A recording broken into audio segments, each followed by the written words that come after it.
Good evening, ladies and gentlemen. Welcome to the Corbin Arena here in Corbin, Kentucky. It is night number 5 of the 2026 Martin's Peterbilt 13th Region Basketball Tournament.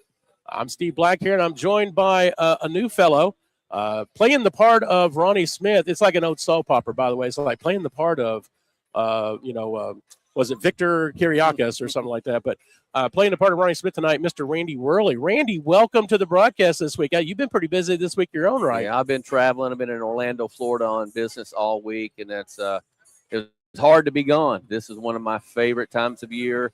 District tournaments leading into the region. This is a great atmosphere up here, and it'll lead into my 44th straight Sweet 16. I'm 44th straight Sweet 16. I've been going since I was 11. That is I've not missed a tournament since I was 11. I've been taking my boys to be my 25-year-old. It'll be his 22nd straight tournament. Oh, my goodness. Yeah, so we it's my favorite time of year for high school basketball. Oh, wow. And so no stranger to the greatest show. What is it called? It's called the greatest show on earth, the greatest show in the Commonwealth? Greatest show in hoops. Greatest show in hoops. See, you would know that being a 44-year veteran, right? Very good. So Randy, we're going to get to be together tonight, I think, and maybe tomorrow as well, depending on what's going on. But he's going to be ready and willing and ready to go. So tonight's first contest, it'd be Knox Central. They defeated Middlesboro earlier this week in the first round to get to this point. They'll be taking on South Laurel. South took on Clay County on Monday. So both, again, kind of chalk here, both district winners. Both taking care of their first-round opponents. And now, have you had a chance to see any of these teams here as we kind of talk here? And again, before we go on, this is the Chase Carson pregame show, and Chase Carson running for London City Council. So what have you seen, or what do you – I've seen a little bit of Knox Central. Okay. Them being out of the district, I've not seen them. Of course, Sure. I've seen South and Corbin play, and then in the district tournament. This is a tournament, I've been reading and been looking at. Coming into this, I thought it was absolutely North and South Laurel's tournament to lose. One of those two. Yes. It was really going to come down to, who put it together right there. But, it's just two well-coached teams. South comes in. They've been hot. They have played really, really well. They've got – I think they have the pieces and the right positions to make the difference in this tournament, Steve. Yes, very good. And I got a chance to see South. And look, we're on camera. How about that? Hey, there we go. Cool. And so a chance to see South on Color Me Impressed. I mean, again, first time watching them from top to bottom. Very well-oiled machine. Knox Central I've had a chance to see a few times, and they're kind of in I don't know if you could say a rebuild, if you will. They had 6 seniors on last year's team, including Holly Collins. Those, though, they're on to bigger and better things as well. It's really that with Shelby Mill and, proved their top, starters who got injured in the Mountain Classic earlier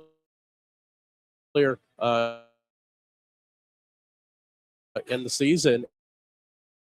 And so just teams here, these 13, interesting to see the dynamic in that. So we were talking earlier, South has, on their person, people might remember her, Macy Morris. I mean, yeah, it's just a star in the 13th region, and went on to an incredible career at the University of Kentucky. And we watched her out here just messing around. Yeah. I think she's – oh no, and she's probably the only person, coach in this tournament that has a court name after her. How's that? Yeah, So absolutely. Yeah, there at Bell County. And then speaking of another 13th region alum, Mr. Cromer. He played at South Laurel, but he's a coach over at Whitley County. We'll get to see them tomorrow afternoon. So it's nice to have some of those 13th region alums involved in that. All right, well, we got to look at my so let's just switch it back to what you see here in a moment. There is the scoreboard. And so again, folks, this is just audio only for those of you who are just joining this week. PRTC, that particular group has the video rights to broadcast the tournament. So if you want to watch the action, buy a ticket or watch them. But if you want to listen to some good play-by-play, tune in to Randy and myself here tonight. But we'll have audio. We'll have some interviews at the end of each contest. And those interviews will be brought to you by Daisy's Dream Destinations, also ServPro, and VFW Post 3302. Will be the defensive player of the game, offensive player of the game, most valuable player. Mr. Randy has been gracious enough to take care of those interviews. And I'll have some interviews at the half. We've got one right now for this particular game, Miss Emily Jordan, who is a student broadcaster with the Knox Central's student group, Blue and Gold. And so we'll have her on the half. Halftime of the second game, due to be determined, if you will. And then we're going to give one of our own here at the L4 Security 13th Region Media Network a chance to do a little broadcasting. So in the second quarter of our game tonight, our first game, we're going to bring back Patrick Leddington. If you were tuning in this week, I got a chance to interview him the other night. So Patrick is a graduate of Knox Central, so we're going to give a chance to kind of let him have 8 minutes of on-air time, and then we'll bring Randy back for the second half and in our second game as well. So go ahead and play some commercials here. We'll have some starting lineups and all that festivities, but thanks for joining us here on the L4 Security 13th Region Media Network's coverage of the 2026 Martin's Peterbilt 13th Region, and we've messed this up all week, Randy, but the 13th Region Basketball Tournament, not the 13th Region Boys and Girls Basketball Media Tournament. We kind of got tongue-tied there.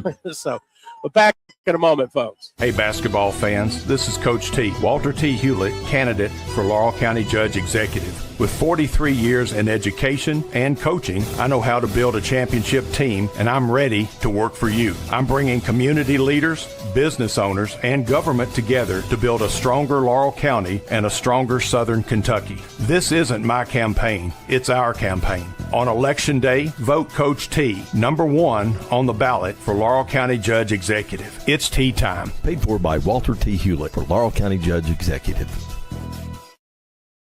Whether you are buying or selling, Jesse Sizemore with Century 21 Advantage Realty would love to help you get your property sold or help you find your next dream home, farm, or investment property, no matter how big or small.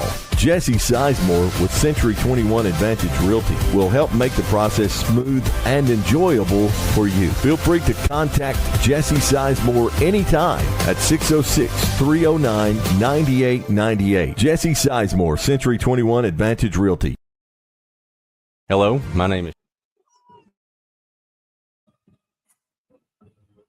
my name is Chance McPeak, and I'm running for Magistrate of District Number 5. I've spent more than 20 years serving our community as a proven volunteer, problem solver, and hands-on leader. I believe leadership means being proactive, seeing issues before they become problems, and planning for the future with a clear vision and common sense mentality. I'm open-minded, reliable, and committed to making decisions that put our families, our safety, and our growth first. This is my home where I raised my 3 children with my wife, Katie, and we are ready to work every day to move District 5 forward together. Please consider voting McPeak for Magistrate in May of 2026.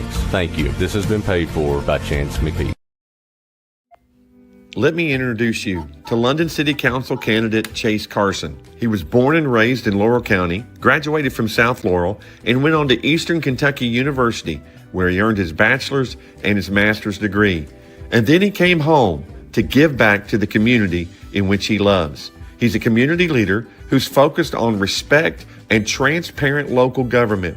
He believes the residents deserve accountability and professionalism from its elected officials. Would you please consider voting for Chase Carson for your next London City Council member?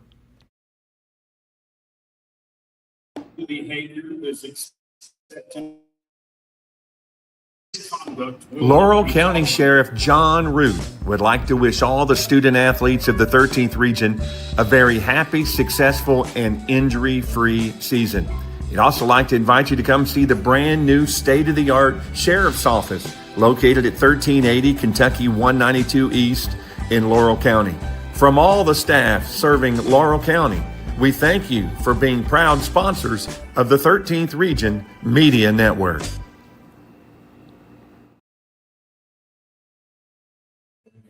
All right, folks, back at the Corbin Arena, you can see the clock on our video screen. We're in our final 30 seconds. The music they've been playing here kind of signify we're getting ready here. We're getting ready for the start. So what are you expecting to see here tonight with these two teams, Randy? Well, I would expect South Laurel,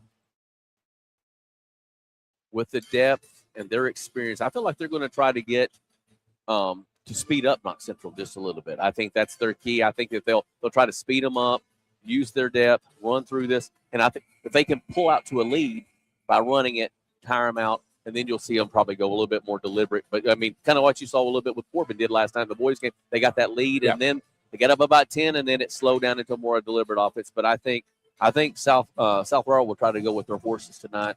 And, just a little bit more experience, a little bit deeper team. That's what I would expect of what they're going to try to do. Very good, very astute analysis as we get started here. We're going to take our headsets off, and we'll just kind of let you hear the ambient sound here in the Corbin Arena as we have our invocation as well as our national anthem. And we'll get the starting lineups here in just a moment. If you are physically able, we would like for you to please rise and remove your caps as we begin our time with prayer, followed by our national anthem. Tonight's opening prayer is led by the pastor of First Baptist Barberville, Tyler Shields, and our national anthem will be performed by Blakely Callahan, a student at South Laurel High School. Let us pray. Heavenly Father, first we thank you for allowing us to be here tonight. God, we pray and we give you thanks for the 13th region. We ask the Lord to bless every teacher, every principal, every coach, every student that makes this region so great. God, we pray that you get these players tonight. We pray that you give them a good safe game, a fun game. And God, tonight we pray that a very special prayer for all of our soldiers, sailors, airmen, marines, Lord, that are serving around the globe. We pray, Lord, that you watch over them and bring them home safe. We ask all this in Jesus' name. Amen.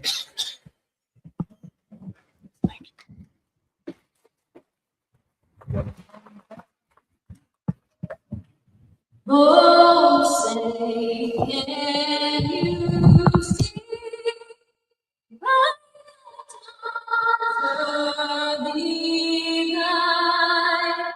What's so bright that the twilight flash gleaming, whose broad stripes and bright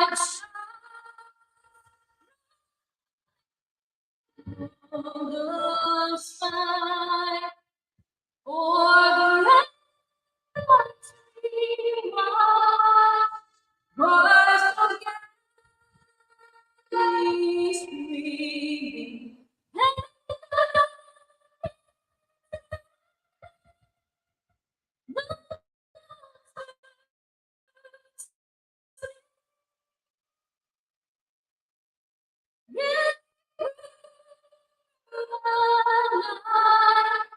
that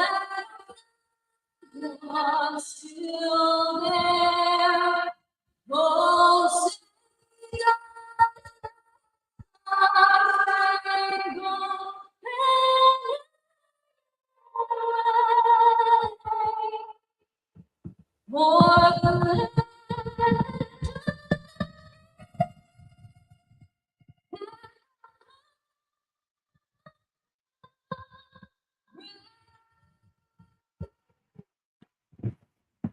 Excellent invocation and singing of our national anthem.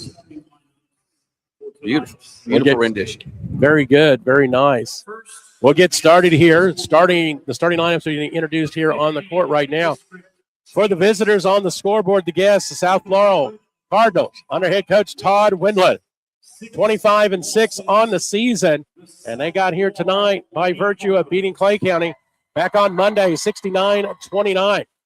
And their starters, projected starters, number 1, a freshman, Riley Bretz. Also a junior, number 4, Macy Messer. A senior, number 11, Aubrey Bundy. Freshman, number 15, Callie Jones. And in her 70th year at South, we kid there, but number 54, just a junior now, Randy, Peyton Skeeter May. Seems like she's been there forever. Oh, I mean, And she's been a staple on that team since she joined them as a 7th grader. So again, your starters for South: Brett Messer, Bundy, Jones, and for the team on the scoreboard, Knox Central Panthers, under head coach Steve Warren, 24-5 on the season. And they got here by beating Middlesboro on Monday, 63-51. And in that game, Randy, Middlesboro made a game of it of the third quarter. Actually, it was, I think, tied at one point before Knox Central was able to pull out the victory. So got tested a little bit Monday night. But their starters here tonight: junior number 14, Shelby Mills; sophomore number 21, Kaylin Smith; freshman number 22, Shelby Smith; freshman number 31, Kylie Smith; and junior number 33, Mackenzie Hensley. So Mills, Smith, Hensley. Yes. So I got a full house here. I got 3 Smiths and I got 2 Shelbys. So trying to keep all of those apart as they're getting finally introduced on here. So you've got the 51st district champion taking on the 50th district champion here tonight. And the winner will get their spot in tomorrow night's championship game. That's going to be at 7 p.m. here at the Corbin Arena. Final thoughts before we get started, my friend? Well, I always like to see how teams start off. I mean, that initial, you see, I feel like Knox Central probably was a better team the other night. That Middlesboro did the jitters, that arena jitters, this big, just this atmosphere. Does it sometimes get teams? And also, I always want to see how teams handle this floor. People don't understand this environment. You're playing on a floor that's 10 foot longer. It will take it out of you. I mean, a lot of teams will start practicing on a bigger floor. This is a big environment. How do you shoot with no background behind it like you would have in a high school gym? A lot of things to consider, definitely, when you get to this stage. All right, South out on the field. Final instructions from Coach Warren as Knox Central gets out on the court. Looks like we will have the freshman Kylie Smith, and I think that is Macy Messer to tip things off. And here we go, Knox Central with the basketball. They are going from right to left on your video screen. Knox Central in the home whites, blue numbers, yellow trim. Long three from Hensley, and she puts it in off the bat, 3-0, Knox Central. Gotta love it. I mean, she just took the advantage when the defender backed off of her. Didn't hesitate to pull the string. Cardinals, Mabe with the basketball, crossing the timeline. Road, red, dark, black numerals and trim. And up, no good. Rebound by Shelby Smith. Gets it in the hands of Hensley. Hensley can run the point, so can Mills. We've played just about 40 seconds here so far. Panthers on top, 3-0. Shelby Smith on the wing gets it into Mills. Mills guarded by Callie Jones. Kaylin Smith gets in against Mabe. She goes up. That's no good. Battle for the rebound. It goes out of bounds, and it will stay with Knox Central. Really good job the way they moved the ball right there. Got it in bounds, but I thought Mabe, really good job not leaving her feet and drawing the foul right there. And they throw it away immediately off the inbounds pass. So unforced errors here at the arena. Yeah, just a really unforced error. And I felt like Knox Central had that little bit of momentum just early right there. Had a chance to knock down and draw like a 5 to 6 point lead right there early. Would have really been big for the Panthers. We'll see how the Cardinals respond here. We played over a minute. Here in the opening stanza, still 3-0, Panthers on top. Mabe, top of the key, kind of running the point. 3 from the corner. It's good. Give that to number 15, Callie Jones. A little high-low action right there and just opened up the shooter on the outside, and she drained it easily. Tied here at the arena, Kylie Smith. Her shot no good. Mills with the long rebound and travels, and it'll go back to the Cardinals. So 2 quick turnovers there from Knox Central. Yeah, I mean, that's, just shuffled her feet when she got the ball right there. So see if they can settle down here a little bit. Just see if those jitters. 6:20 to go here. Long 3, Bundy, no good. Rebound by Shelby Smith. Outlet to Shelby Mills. Stops, pops from the wing. Off the mark. Back to the Cardinals. Jones got the numbers. Gets it to Bundy. Blocked away by Shelby Mills. Nice defensive play there from the junior. Really good job getting back in transition defense right there. But I think Knox Central, they're going to have to work it inside. They are settling for hard threes right now, and they're going to have to do some work inside.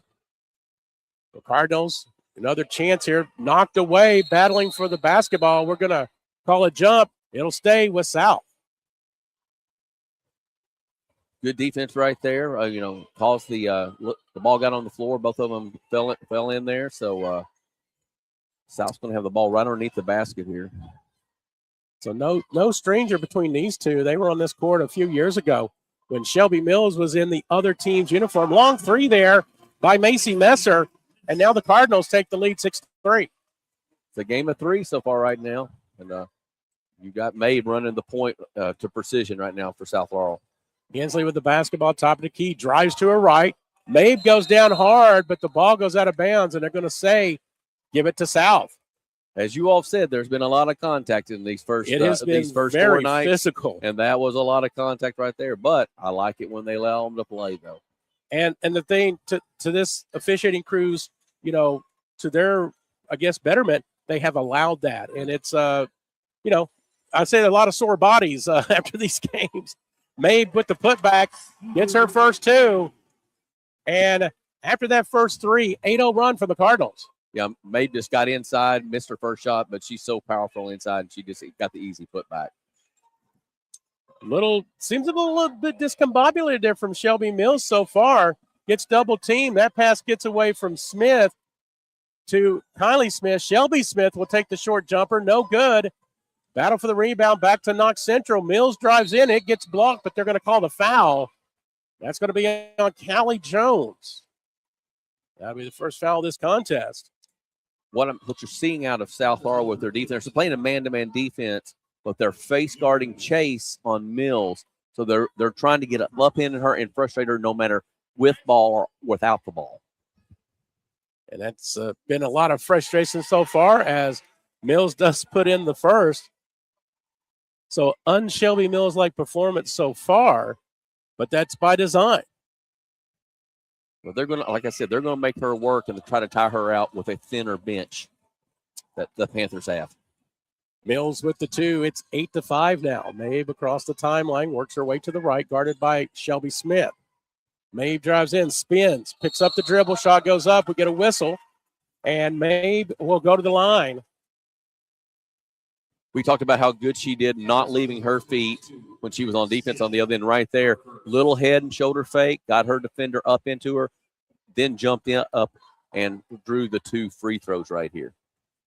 The way you want to do that on offense. And so Mabe gets the reward of 2 shots from the line. First one goes in. She has 3 quick points on the night. 9-5, your score. She's just so heady with the basketball, yes. And then it's been so good these past 4 or 5 years. Missed that one. Rebound goes to Kaylin Smith, the one of 3 Smiths in the game for Knox Central at this moment. Hensley working her way to left side over to Kylie Smith. Back to Hensley. Kaylin flashing in underneath, but she's been guarded by Mabe. Hensley, she'll dribble in, kicks it over to Kylie Smith. 3 from the corner. Off the mark. She gets her own rebound, though. And Knox Central will reset. Good job following your shot right there. Yes. As a shooter, you can often see where it's going the easiest. But watch them double team. They're also exactly. doubling team, and then the trap out of that man-to-man. You're calling it just right. They are making Shelby Mills work. So others need to step up for the Panthers. Kylie Smith shot well off the mark. Rebound by Bretts. Here come the Cardinals. Nice pass down underneath to Messer. Now Jones back to Mabe. Now Bundy. Swing it back top of the key. But right now, Cardinals being just a little deliberate at the moment as Bundy has it on the right wing.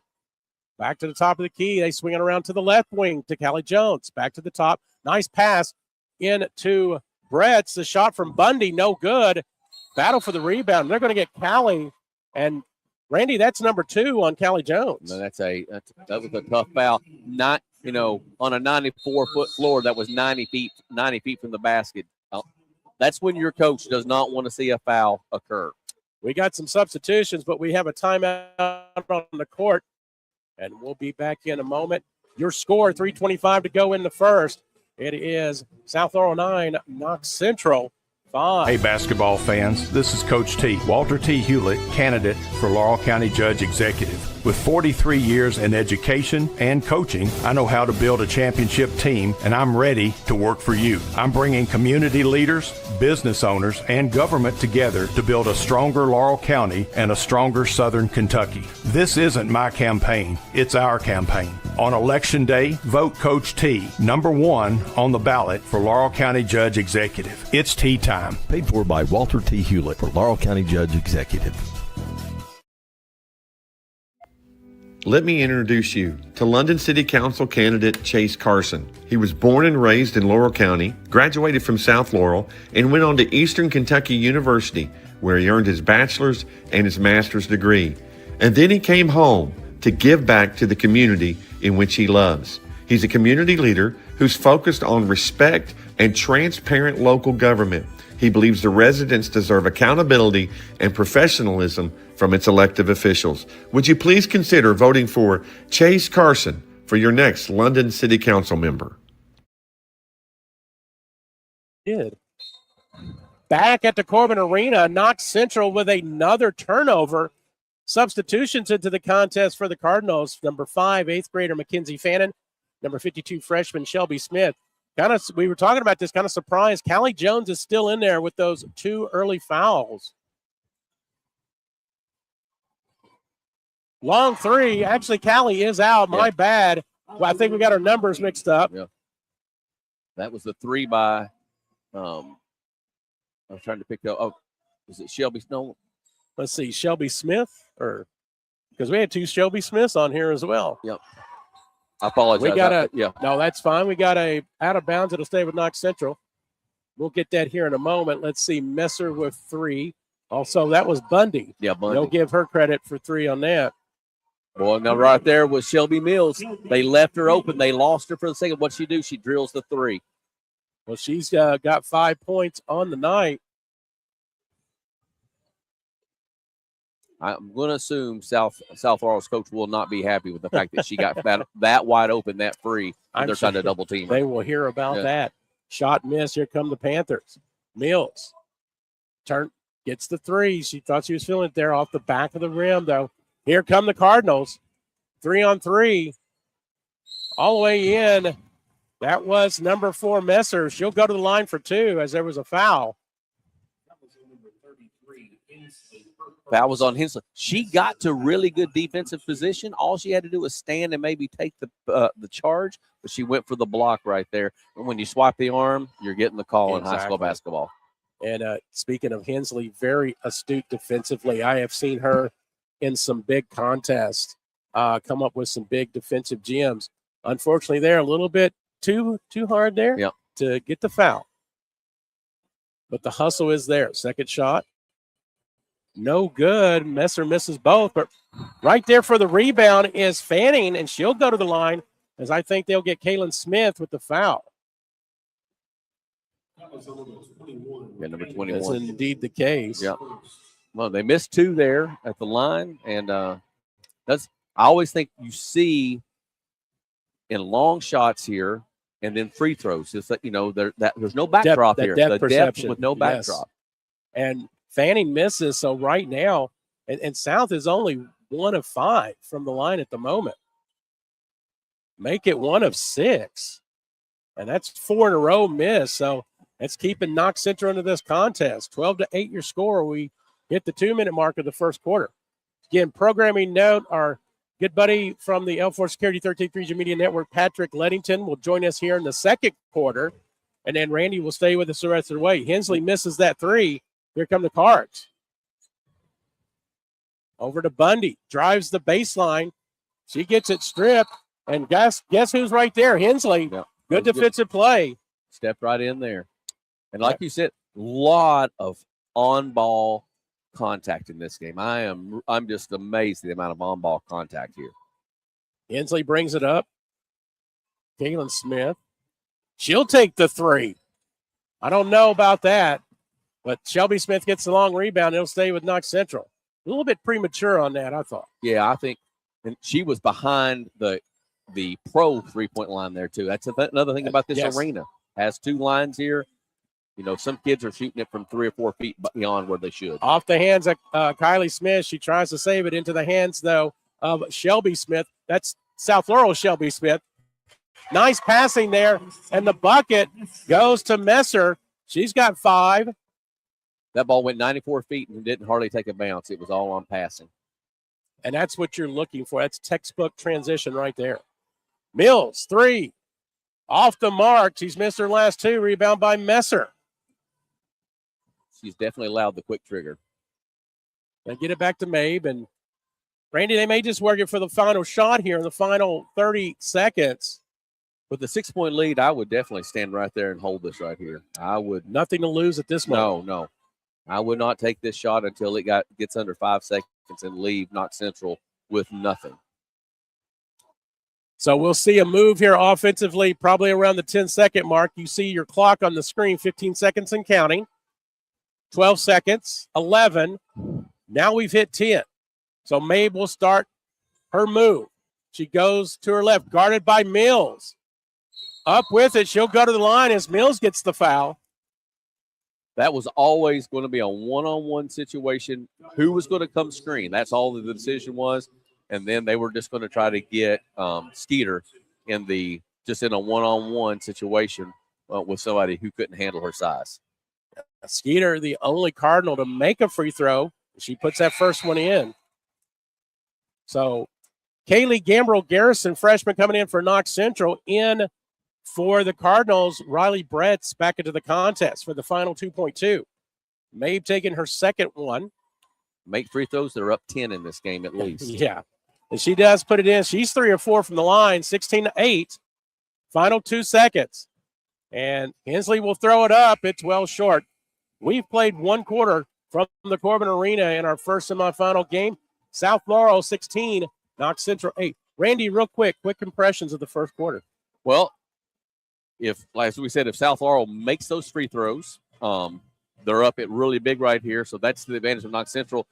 And South Laurel, what they're doing right now with Shelby Mills is working. They're double teaming her, making her work extra hard. And I think they're making her, when she just feels like she gets a sliver of opportunity, she's pulling the trigger early. And I think it's causing her to shoot a little bit quick into the sets. Very good. We'll see if that can continue as we go into the second quarter. So back in a moment, we'll be joined by Patrick Ludington.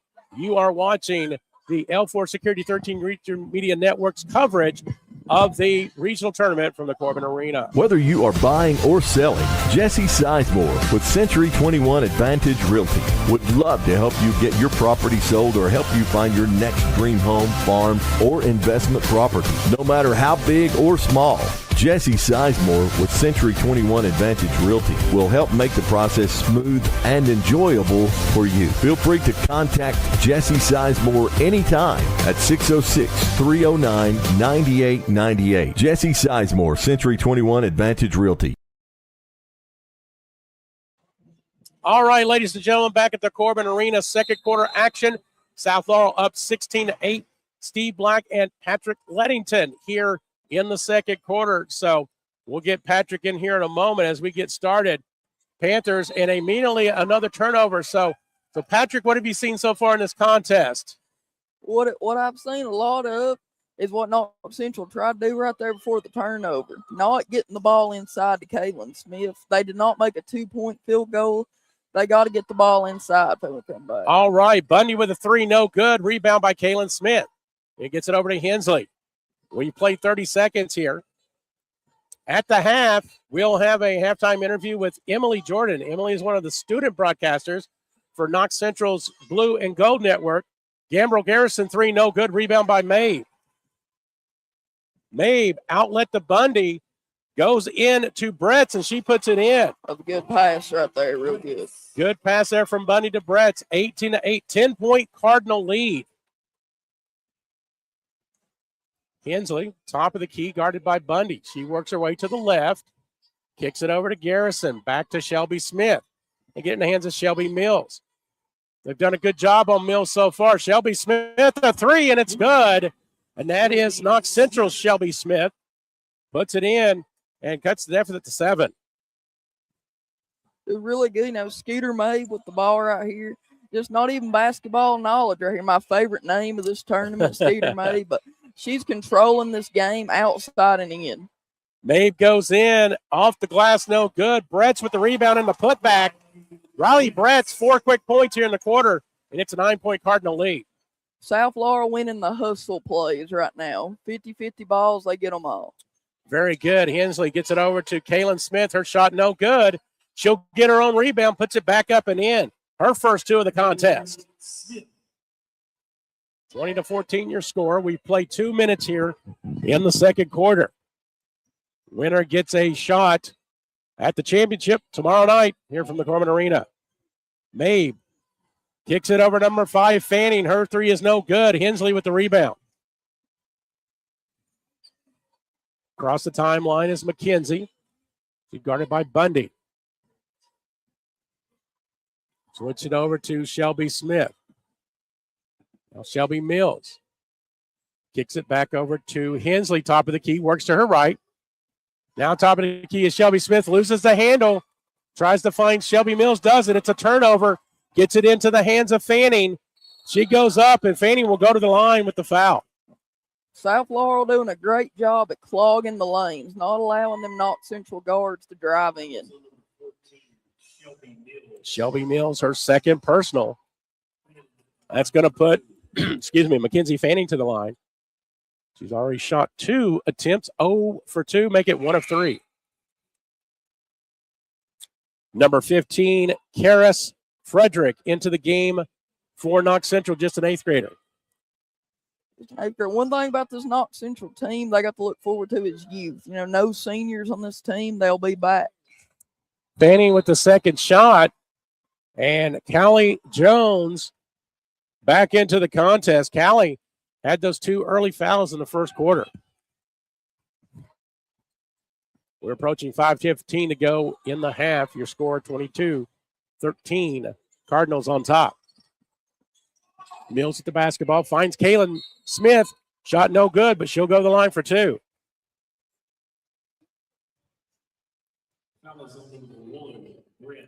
Brett's with the foul, her first personal. Kaylin Smith at the line. Now, she's had to step up this year with Maggie Gibson out with an injury. She's had to develop as the season goes and be that big man down low for Knox Central. Just definitely had a good sophomore campaign. As you were mentioning there, Maggie Gibson with injuries. She's had to do a lot of work there with Maggie being out. She gets the rebound back. It's out of bounds. It'll go to the Cardinals, but unfruitful from the line for Kaylin Smith as substitution into the game. Back in Shelby Smith for the Cardinals. We have a Shelby Smith for Knox Central and a Shelby Smith for the Cardinals. So we'll keep those separated, if you will. Under 5 minutes to go here in the second quarter. Mabe with the basketball, guarded by Frederick. She goes up. It's no good. They're going to call her for traveling. Just Skeeter Mabe trying to do it right there, going from the outside in, just took a few extra steps, but she loves to go to that offhand right there, work up to the left or the right. It don't matter. She wants to get to the goal. Hensley gets it across the timeline. Knox Central needs to get a couple of buckets here to get back in this contest. Hensley from the wing now works her way back to the top of the key, guarded by Bundy. Cardinals in a man-to-man defense for most of this contest. Mills drives into the paint. Scoop shot, no good. Kaylin Smith, the rebound. She goes down. There will be a foul against the Cardinals. Like I mentioned earlier, Shelby Mills drove in. 4 South Laurel Cardinals converged on her, met her in the paint. They're not letting Knox Central get any easy looks at the basket. Very physical here as well as you go in the paint. Shelby Mills, 3, no good. Battle for the long rebound goes into the hands of Macy Messer. So another empty trip for the Panthers. Driving in, 52, Shelby Smith, and there's going to be a foul. That'll be against the Panthers. That was on number 21, Kaylin Smith, her second, Patrick.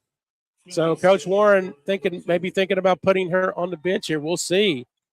as number 52, Shelby Smith for the Cardinals at the free throw line. First one is in. You're right. Kaylin going to go out, get a break. Got to have her in the closing minutes. This is a close game to get them rebounds. Some good coaching right here by Coach Kylie Smith into the game for Knox Central. Second shot from Shelby Smith. It goes in. So South beginning to hit those freebies, and they've got an 11-point lead, largest of the night, as we approach halfway through the second quarter. Hensley, top of the key. A lot of movement there from Shelby Mills trying to get open. Kylie Smith, the three from the wing, it's good. And the freshman gets on the board.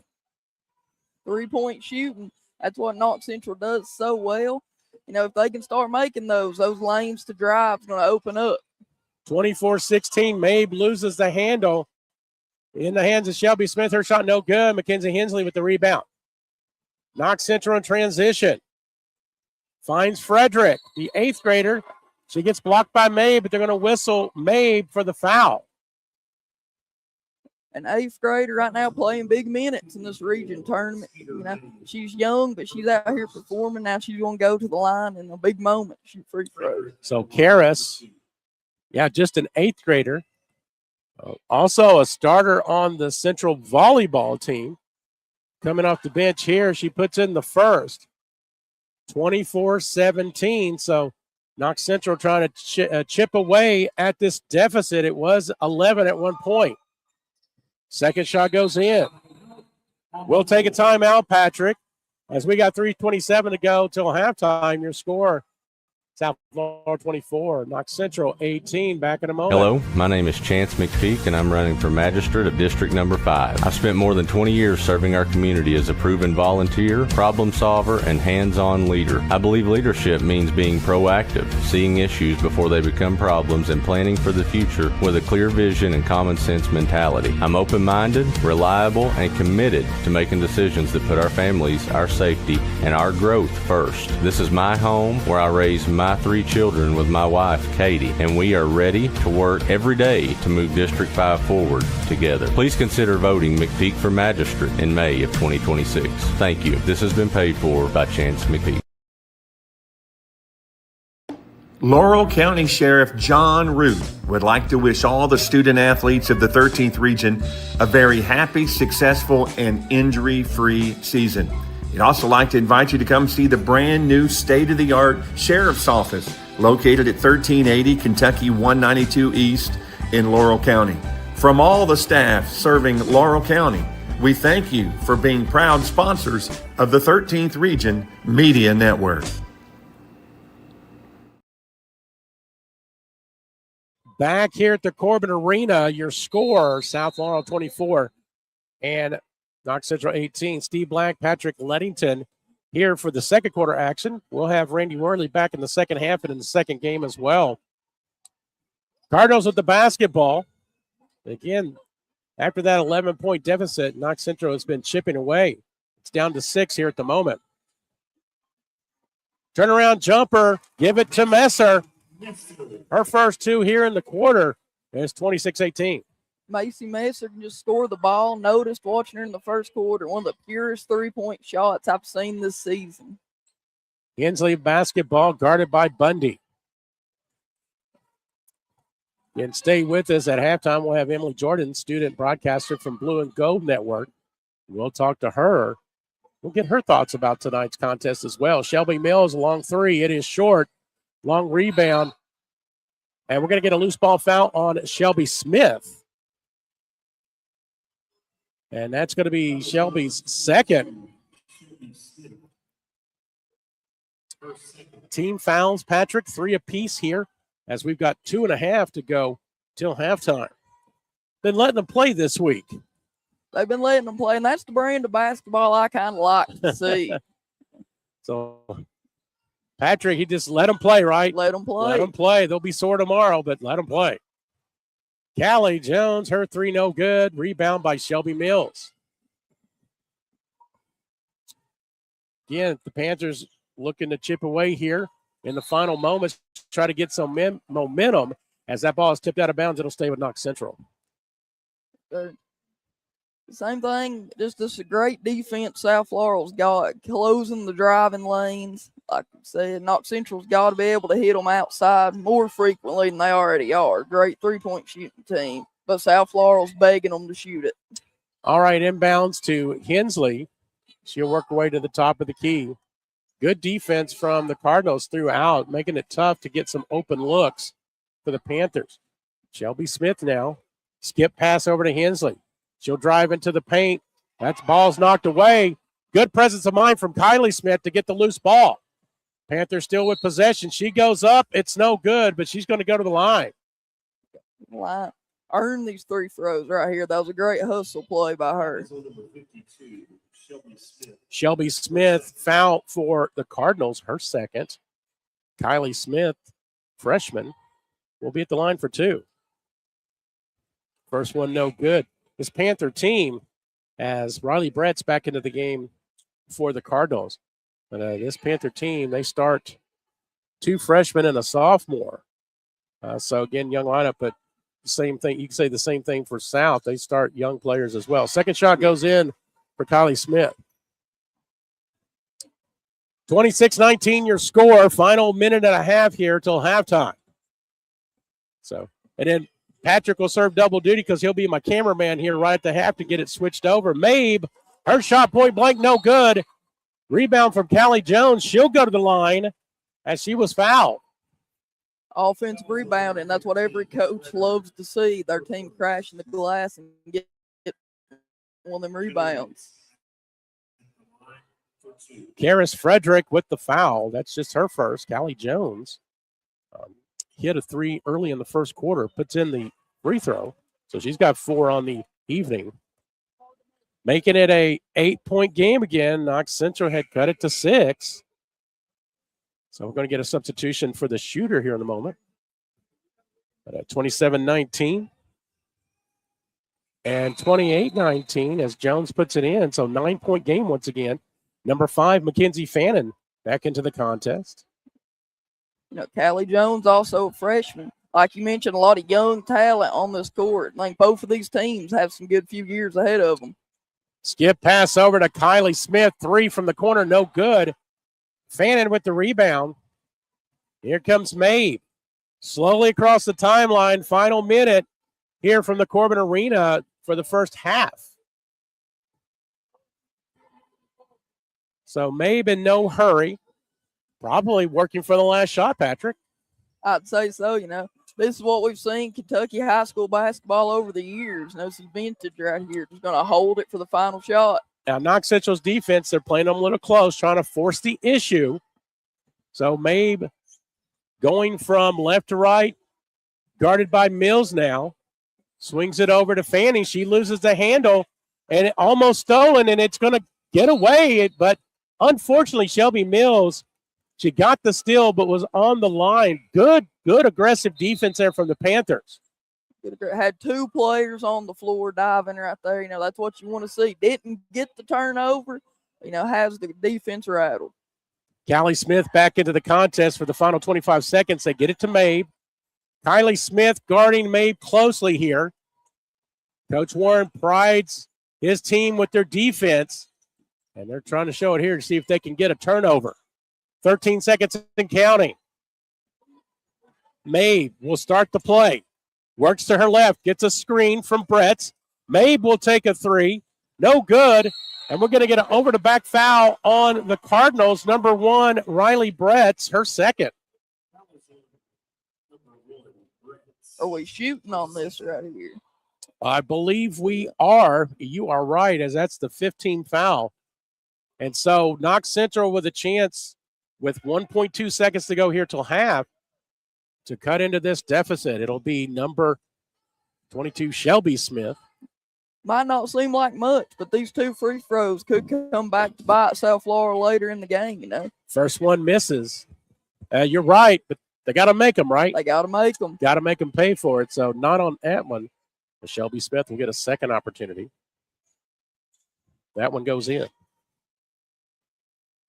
They'll just inbound the basketball. Mabe, she'll throw it up from half court. Good if it goes. Off the backboard close.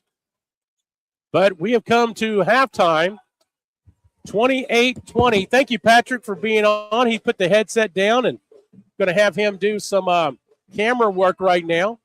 And so we're going to make sure the camera is worked out here in a moment. While we do that, we'll take a break. Back here in a moment from the Corbin Arena. My family has been in the trucking industry for over 3 generations. My grandfather started this company selling salvage parts in the 1960s, and we're celebrating over 20 years as a Peterbilt dealer. Although we've grown and changed over the years, our focus has always been on you.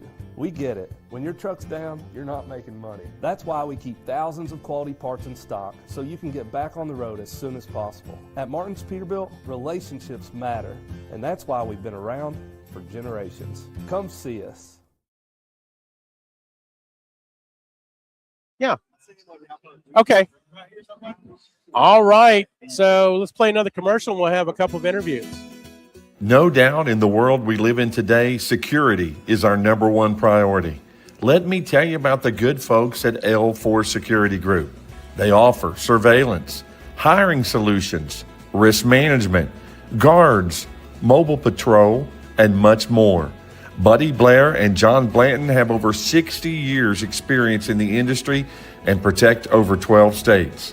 Make sure you check out their new location at 116 Shiloh Drive in London, Kentucky.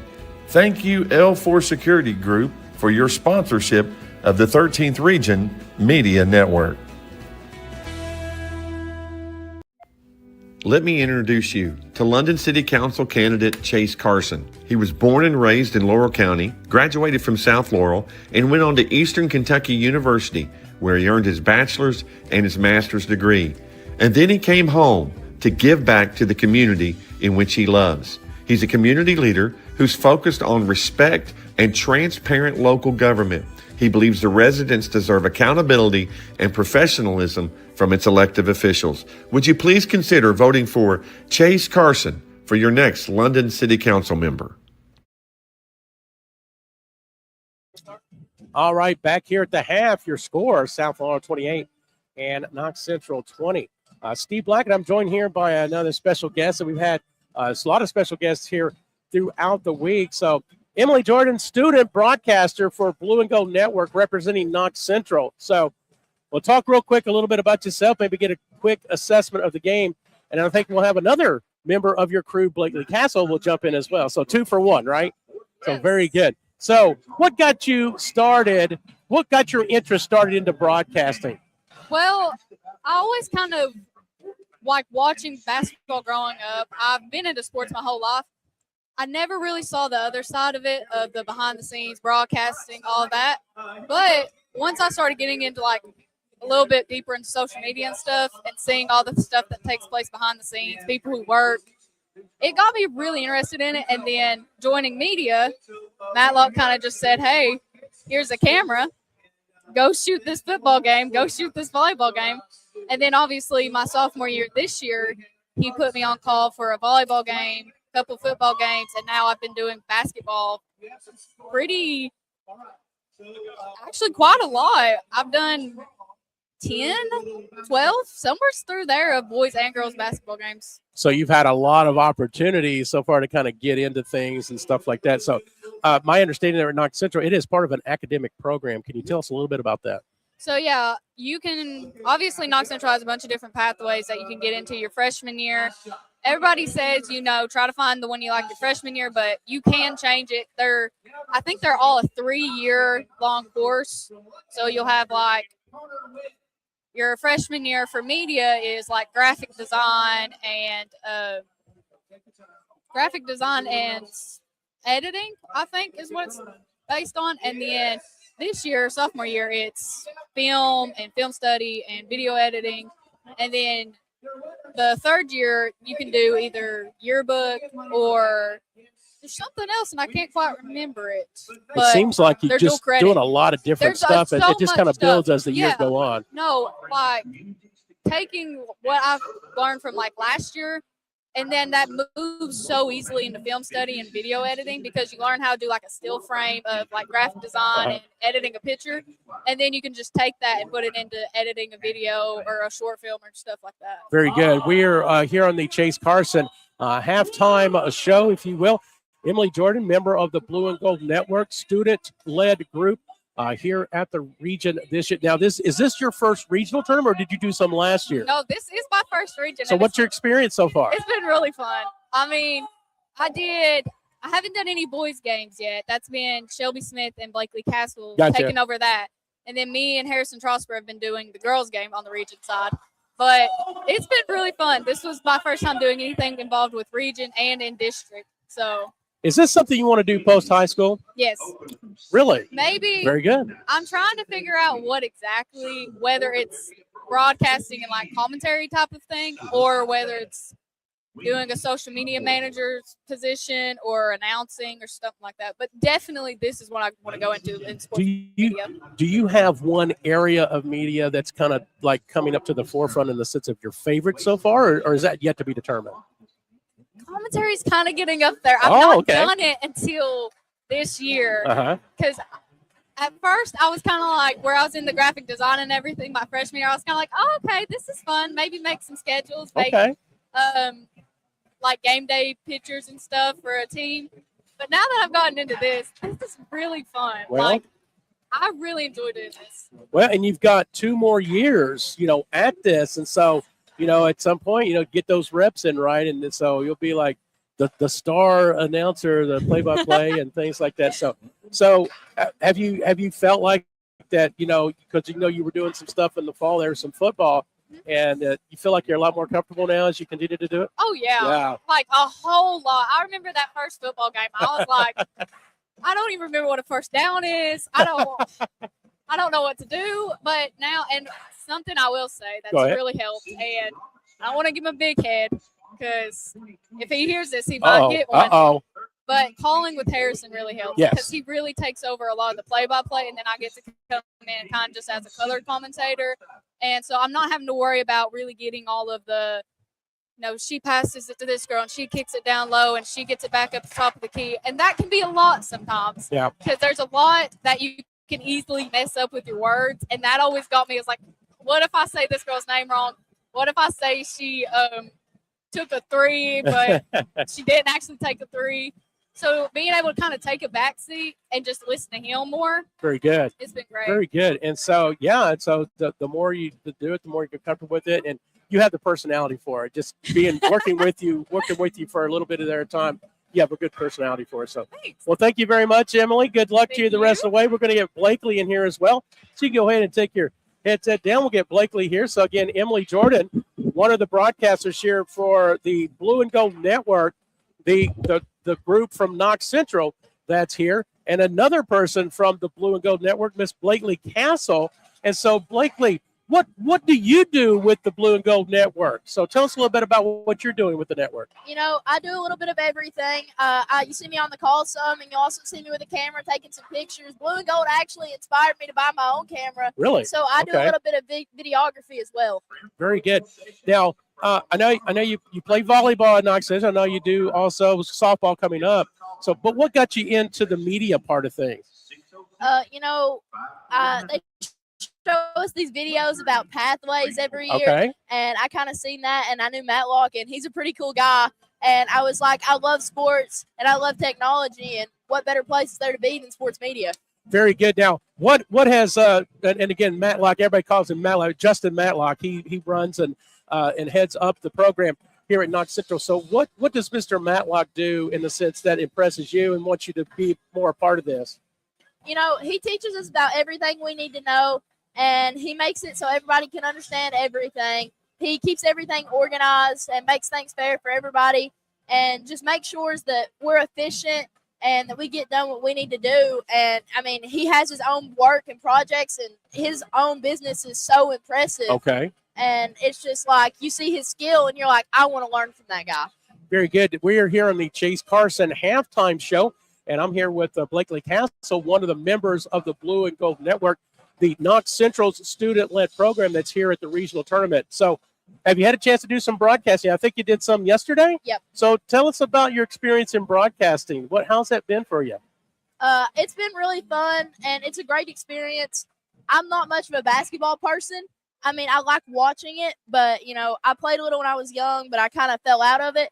and calling the games, it's got me back into the sport. Okay. And it's just like expanding my vocabulary about the game Very a good. ton as well. What is now in talking with Emily, I know there's a lot of different you talk about pathways and things, but there's a lot of different things within media, not just say broadcasting, but photography and social media and stuff like that. What has been your best so far? What have you kind of been going toward in the sense of the different media things? I've really been a huge fan of graphic design. Okay. That is something that we take our freshman year in our pathway. Right now we're on video studio fundamentals, so that's all about movies, but I was a huge fan of the graphic design portion.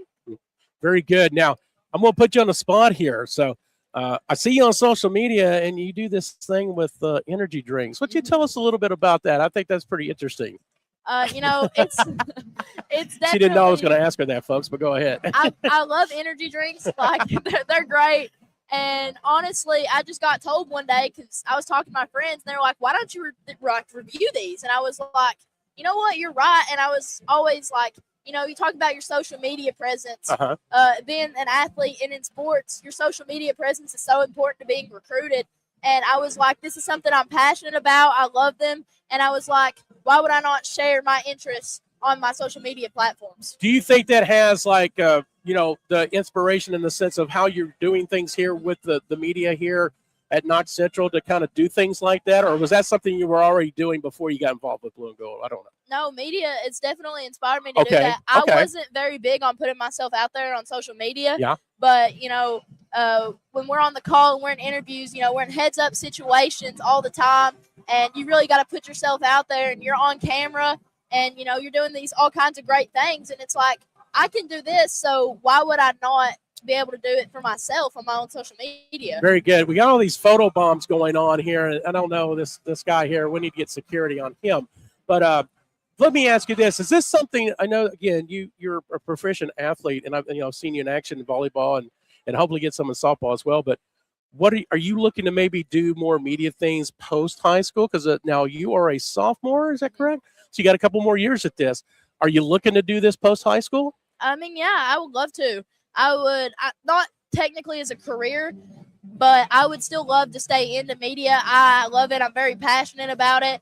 And, I think that on the side, I would love, especially sports media, just to stay with sports and go to games and make cool content and really showcasing athletes, because sometimes athletes don't get the recognition that they deserve, especially from smaller areas like here. Yeah. And I just think that every athlete deserves their chance. And if I could be the one to showcase them like that on my social media, I think that would be a great use of my own platform. Very good. Now, what are you looking to get into, though, post high school? What kind of academic study? Medical school. And how can you apply what you've learned in the media to that?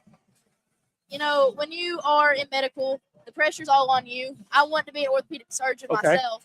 So the pressure's on you. You're putting yourself out there. And media has taught me to stay calm in horrible situations. Okay, very good. Sometimes something messes up and you're like, what do I do? And you can't freak out. You got to keep your cool and figure out what you're going to do next. And I think that's going to translate very well. Obviously, it's a little more serious in the medical field with somebody's life in your hands. But I think it'll definitely help me keep calm. One more question. Now, is this your first regional tournament doing this? Yes. So what's been your experience so far? It's been awesome. It's been super fun. I have definitely enjoyed being on the call and just being in this atmosphere. There's so many great media outlets here, and it's just awesome trying to make connections with everybody. Very good. Good deal. So this is Blakely Castle, up-and-coming media person, up-and-coming volleyball player, softball player at Knox Central. Thank you for your time. Best of luck to you going forward. I'll let you get back to your duties. How's that? Thank you. All right. Again, Blakely Castle here on the Chase Carson halftime show. We got a couple of minutes before we get started. Going to bring back in Randy Worley. And before we get started, we'll play one more commercial. Back in a moment. Let me introduce you to London City Council candidate Chase Carson. He was born and raised in Laurel County, graduated from South Laurel, and went on to Eastern Kentucky University, where he earned his bachelor's and his master's degree. And then he came home to give back to the community in which he loves. He's a community leader who's focused on respect and transparent local government. He believes the residents deserve accountability and professionalism from its elected officials. Would you please consider voting for Chase Carson for your next London City Council member? Back here at the Corbin Arena, and they kind of got it on you and me here, Randy. So I'm going to take my headset off. I'm going to adjust the camera, and I'm going to let you take over and kind of give your thoughts here of the first half. I'll be back in just a moment. Well, in that second quarter, I felt like that South Laurel had every opportunity to stretch that lead out. Free throws were their undoing in the first quarter. They had a chance to be up about 10, and then mistakes and just cold shooting were the difference there. But we'll open up the second half here. South Laurel's ball. They get the ball into Mabe. She brings it down. They get the ball over for a quick shot. It's off, but South gets the offensive rebound. Mabe will reset at the top and just inside of the circle at the half-court line. Looks like they're going to go a little bit more methodical here, holding this 8-point lead. They're going to look for some shots to try to extend this lead out quick. There's a shot by Mabe. It misses everything. Shelby Mills gets the ball off the rebound, gets the ball down the floor. Steve, I think that Knox Central with it down 8, they're lucky to be in this situation to be down by 8, but they're going to have to play a little bit quicker. I mean, they're going to have to do some stuff to get back in this game and get it, I think, to 3 or 4 points by the time you go into the fourth quarter. Yes, you're definitely right. Hopefully the adjustments will come to fruition as we see things going on here. Patrick, he gets on here and does some color commentary, and then he leaves me and doing the camera. So he did a good job. I think it was the first time he did that. Kaylin Smith gets the first 2 here of the second half. Knox Central chipping into that deficit. They were definitely looking to do a little backcourt action right there, a slip screen right there, and it worked up perfect here. Bundy 3 from the wing, well off the mark. Mabe gets the loose ball rebound, and she goes up, no good, gets her own rebound, tries again, good, and the foul. Mabe, I think she does so much stuff running the point, but then when other shots go up, she goes in and uses that strength and that size. 2 offensive rebounds back-to-back and gets the last one with the harm for the opportunity for the old-fashioned 3 here. So we were talking about that this week. We call it the antique 3. Yeah. And there it goes. So Mabe gets the antique 3. 31-22, and Coach Warren's going to get a 30-second timeout. We'll keep it right here. That's their first timeout they've used, and there was obviously something Knox Central's coach didn't like right there. I mean, it's obvious there's something that he just didn't like in that defensive. I think it's in the defensive set. He's going to reset that right there. But again, when you're down 9 here, and I feel like Knox Central should be really happy. That's what when you were fixing the camera, I was saying that. I feel like they should be really happy to feel like that they were only down by 8 at halftime, because if South makes their free throws in the first quarter, it's a 10-plus point game. Yes. South got a little methodical, made some mistakes, went cold shooting, and it ends up only being 8 points. And Knox Central had to be really happy considering how the game was played. I felt like to only be down 8. Speaking of shooting, 38% for South in that first half, just 22% for Knox Central. 4 of 16 from 3. That's incredible. Yeah, and they've lived behind that line, and they're going to have to make them if they're going to win this game if they continue that same pattern. Panthers with the basketball. Shelby Mills drives in, and she'll go to the line, and she was fouled. These players are so good at when they draw that contact, they throw that head back, and get that ball going in the air, and it seals the deal with the referees many times. Shelby Mills had 5 in the first. She's been scoreless since then, and she misses her first. They have taken her out of her game, Randy, and that strategy has really worked so far.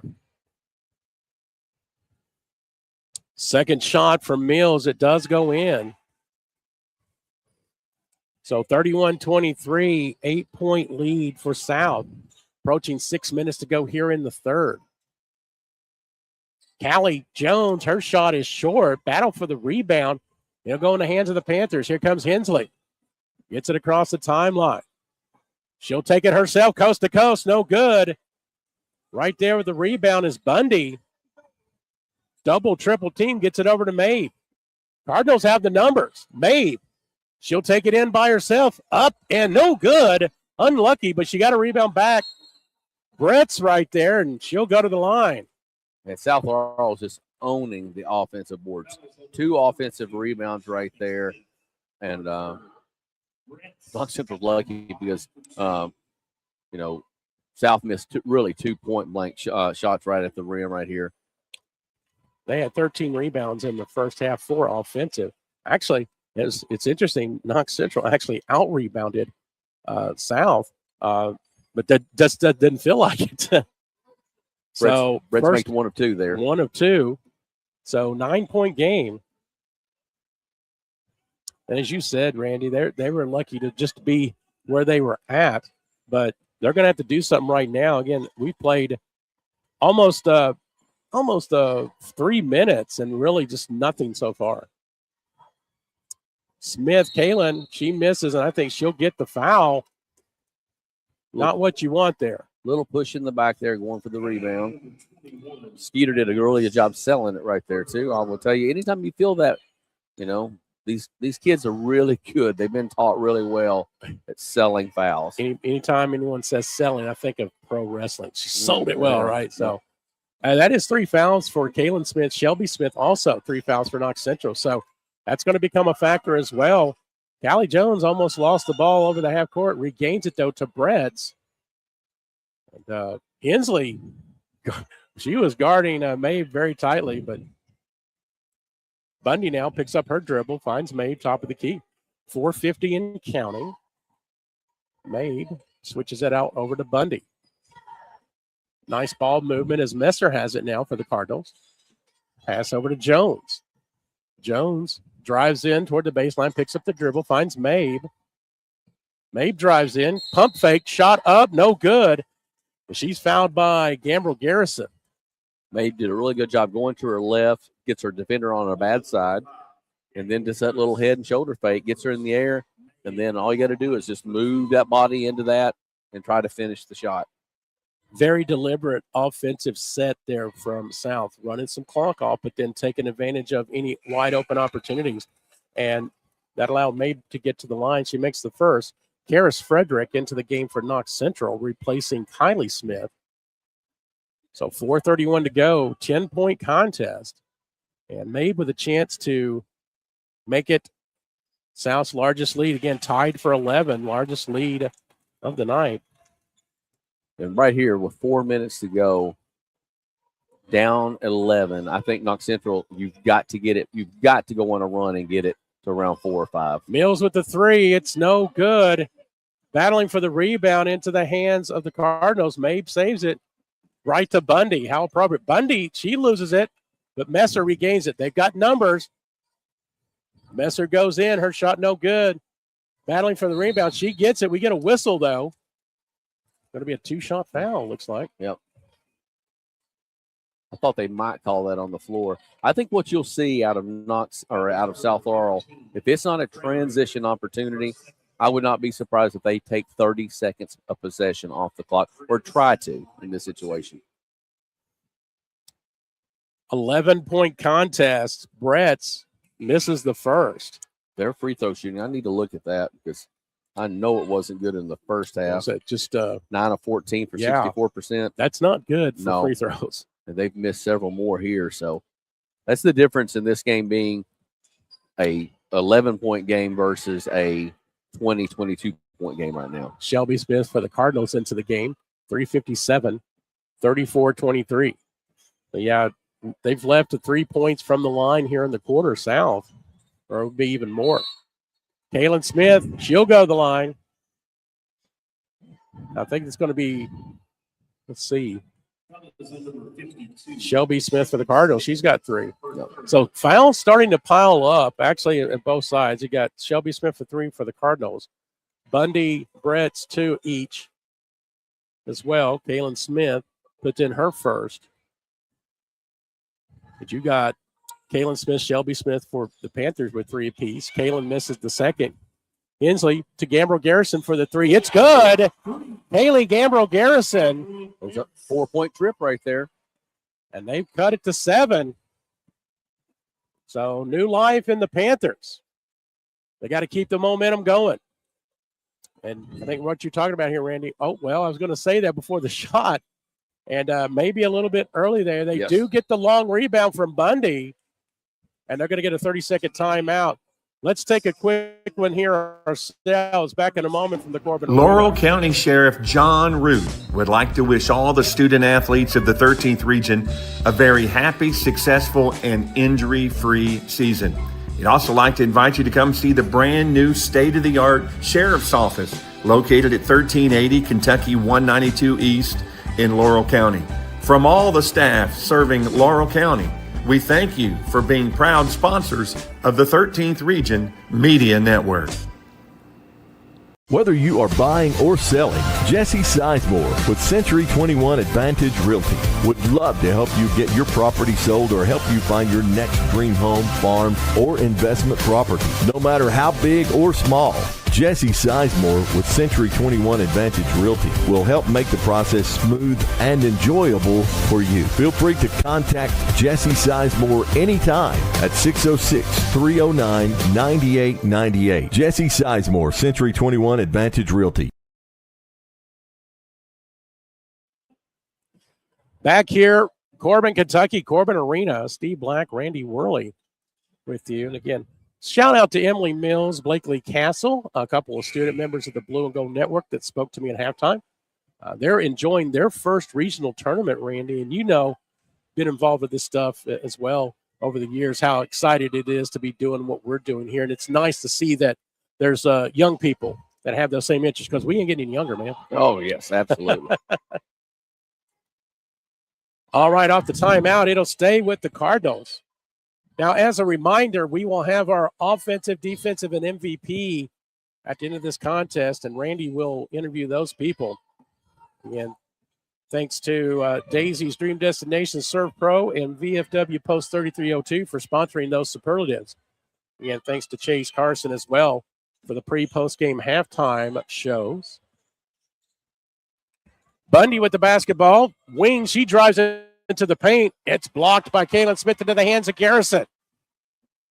Transition for the Panthers. Garrison goes up. No good. Out of bounds. It'll stay with Knox Central. But they really needed that one there, Randy. Yeah, I mean, if they could have seen that go, get it to 5 right there, a little bit of momentum would. But I think that you can't have too many empty trips right now. Ryan Farmer watching from Leslie County, listening in. We want to thank him. He's been a consistent viewer all week. Hensley with the basketball, top of the key. Garrison, right wing, into Kaylin Smith against Mabe. Mabe with the block. It goes out of bounds. It'll stay with Knox Central. Well, that was really close to being off of the offensive player right there. Mabe did a good job. Didn't leave her feet, just used her hands to hold that position. Shelby Smith back into the contest, as well as Mackenzie Fannin for the Cardinals. Battle for the loose ball. Frederick, and blocked from behind by Mabe. Two great defensive plays from Skeeter. And here she comes in transition. Messer back to Mabe. Skip pass over to Fanning. She'll take the three from the wing. It's no good. Right there is Messer. Turnaround jumper. They're going to call her for steps. Yeah. When she turned, that 1 foot just kind of pulled that pivot foot switched a little bit, and that's all the referee needed. Golden opportunity to widen that lead. So again, it is at 7. So Knox Central a chance to cut it to 5 or possibly 4 as we approach 2 minutes here in the third quarter. Get the ball into Kaylin Smith, guarded by Mabe. Now she's double teamed. Kicks it out to Hensley, top of the key. She'll take the three. It's no good. Right there for the rebound. Frederick, she goes up and she'll go to the line as they'll get Skeeter Mabe for the foul. The tough situation for Mabe right there. She had her person blocked out. Nobody else on her team came to help rebound, so she had to slide over and foul to keep the easy basket right there from going in. Frederick, 2 points on the night, both from the line. And as I say that, she misses. Both of these teams they've missed way too many free throws. And I think it's, again, that depth possession, I can't even say it, perception. Because, again, you don't have that stands right up to you as Frederick misses both. Still trying to get used to that, even though they've already had a game here on the court. Shelby Smith gets it over to Mabe. Mabe, top of the key, guarded by Hensley. Now in the hands of Fanning. Now Shelby Smith, 52. Callie Jones into Messer. Smith drives, scoop, and in. That was a good look right there. Little inside-out action right there and led to the easy layup. 4 points for the freshman, and it's back to a 9-point game with a minute 20 to go. So, again, Knox Central not taking advantage of the opportunities given to them here, starting to lose that deficit, getting it wide once again. Gambrel Garrison to Hensley. She takes the three. Good. Now they're going to give her a 2. They called her to 2. One set of 3. They're going to go 2, though. We'll give her a 2. 36-30. Spin move from Shelby Smith. Finds Messer. In on the foul. Man, she finished the hard shot right there. Took a lot of contact and was able to finish. But that lead had got down to 7, and that right back for a chance to take it right back to 10. So 38-29. Frederick with her third. Kylie Smith replacing Kaylin Smith. Messer, the junior. 2 for 6, 9 points. Chance for the antique 3 to go double digits. And she does. Really balanced scoring for South Laurel tonight. That's what we had the other night in that game against Clay County. 10-point game, final 40 seconds here. So again, South has been able to widen their lead here in the third quarter. They were up by 8 at the half. Chance to keep it within double digits or go under is Knox Central. Hensley holding for the last shot.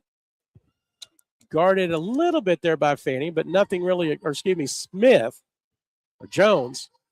There we go. Hensley to her left. Now starting to make a move. 10 seconds. Now Garrison back to Hensley. She drives toward the baseline, kicks it over to Kylie Smith. She'll take the layup off the mark. Rebound by Callie Jones. Good if it goes. It's going to be short. And we have played 3 quarters here from the Corbin Arena. Real quick, Rand, assessment here in the third quarter. Well, Knox Central had it to 7, 3 empty trips, had a chance to get it to 5 or 4. And, they've really letting this lead get back to 10. They put themselves behind the 8 ball right here, and it's going to be a really tough quarter for them to try to win this game.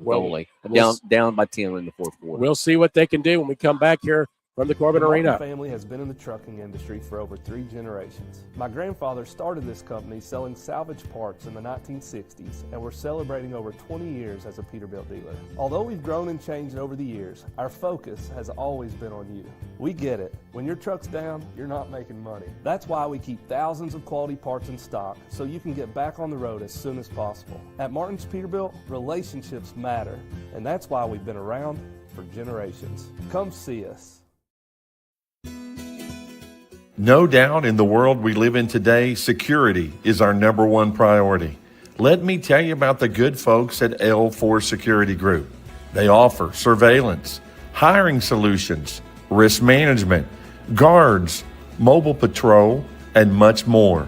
Buddy Blair and John Blanton have over 60 years experience in the industry and protect over 12 states. Make sure you check out their new location at 116 Shiloh Drive in London, Kentucky. Thank you, L4 Security Group, for your sponsorship of the 13th Region Media Network.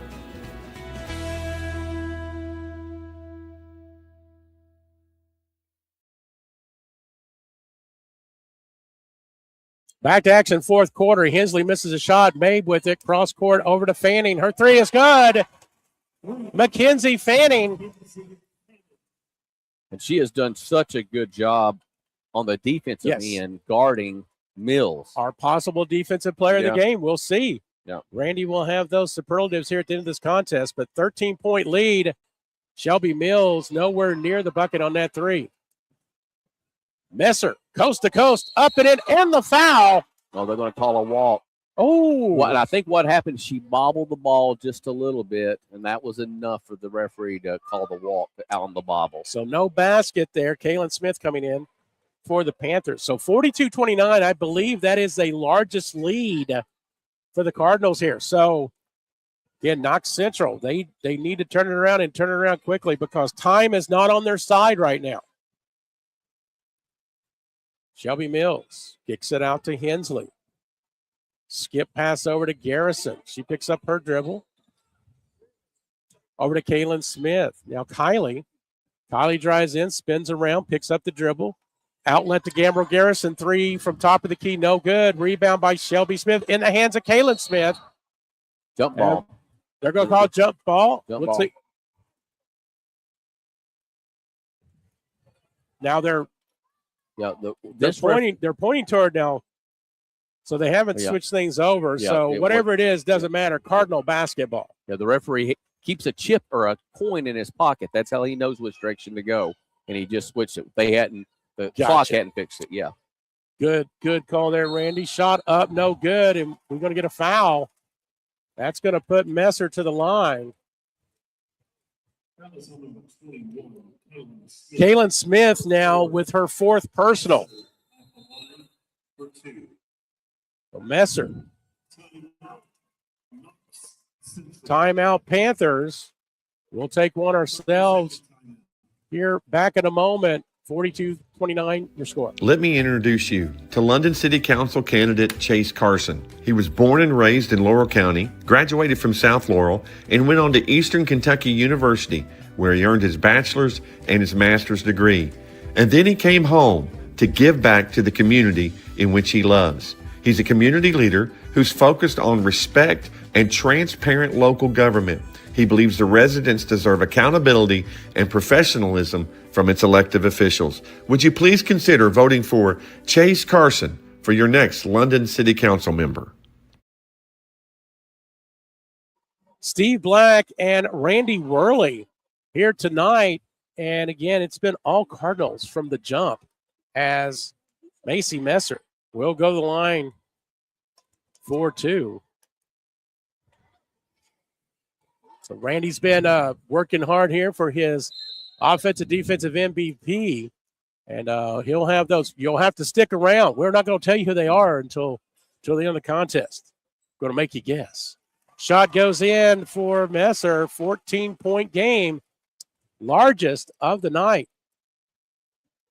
What we heard early this week, and I think from the interviews that Ronnie had on Monday, this team, the theme is business. This is a business trip for them, and they've been all business, and they have looked good so far in their contest. Up 15 now. It's going to be a really hard road for Knox Central with only 6 minutes left. Mills drives the baseline. Her shot no good. Rebound to the hands of Kaylin Smith. Kicks it over to Kylie Smith. Now Hensley going to her left, picks up the dribble, finds Garrison. Now Hensley, Mills top of the key. I tell you, they've done a really good job on Shelby Mills tonight. She has not been a factor. Kaylin Mills shot, no good.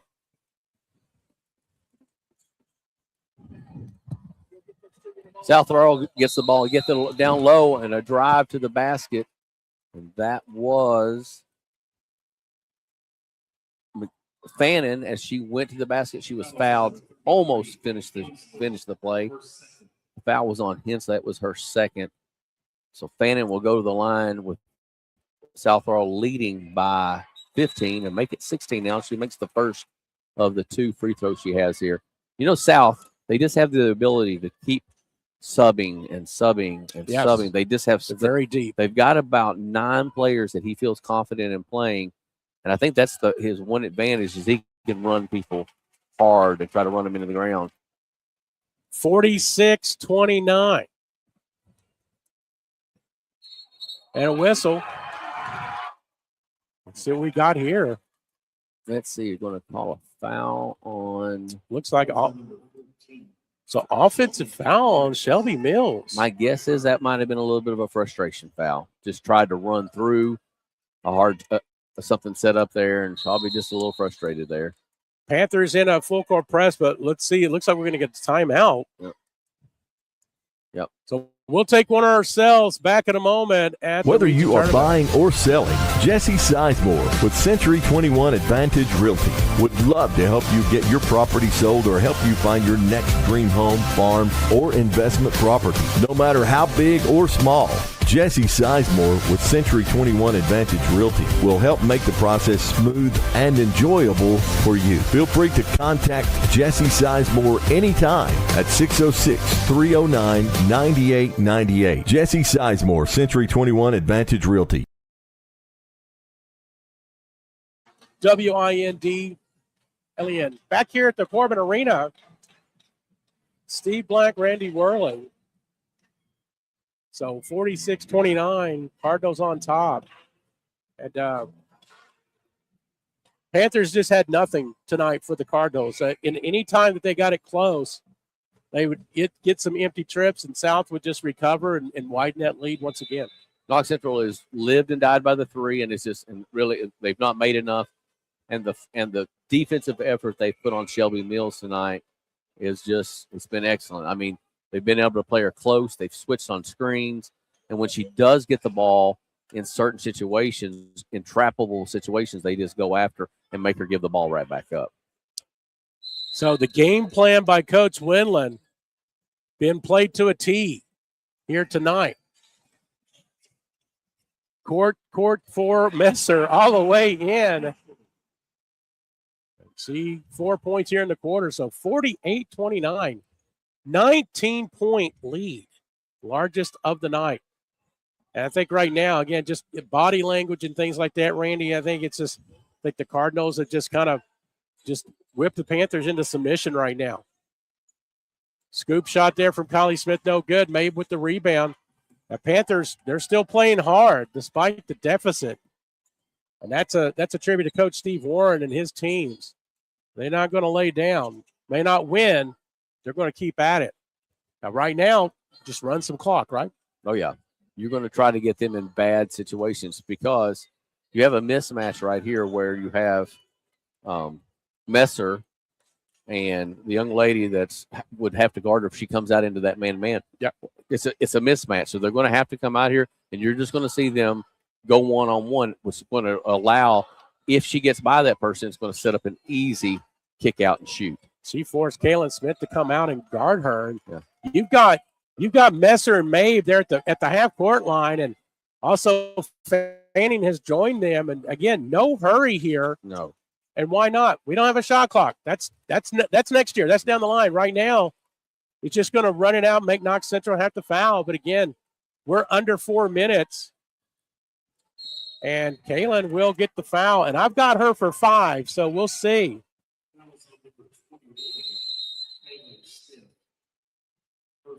And Shed is her 5th. Garrison's coming in. I think we're going to get our media timeout here, too. And we'll take one ourselves back here from the Corbin Arena. Hello, my name is Chance McPeak, and I'm running for Magistrate of District Number 5. I've spent more than 20 years serving our community as a proven volunteer, problem solver, and hands-on leader. I believe leadership means being proactive, seeing issues before they become problems, and planning for the future with a clear vision and common sense mentality. I'm open-minded, reliable, and committed to making decisions that put our families, our safety, and our growth first. This is my home where I raised my 3 children with my wife, Katie, and we are ready to work every day to move District 5 forward together. Please consider voting McPeak for Magistrate in May of 2026. Thank you. This has been paid for by Chance McPeak. Laurel County Sheriff John Root would like to wish all the student athletes of the 13th region a very happy, successful, and injury-free season. He'd also like to invite you to come see the brand new state-of-the-art Sheriff's Office located at 1380 Kentucky 192 East in Laurel County. From all the staff serving Laurel County, we thank you for being proud sponsors of the 13th Region Media Network.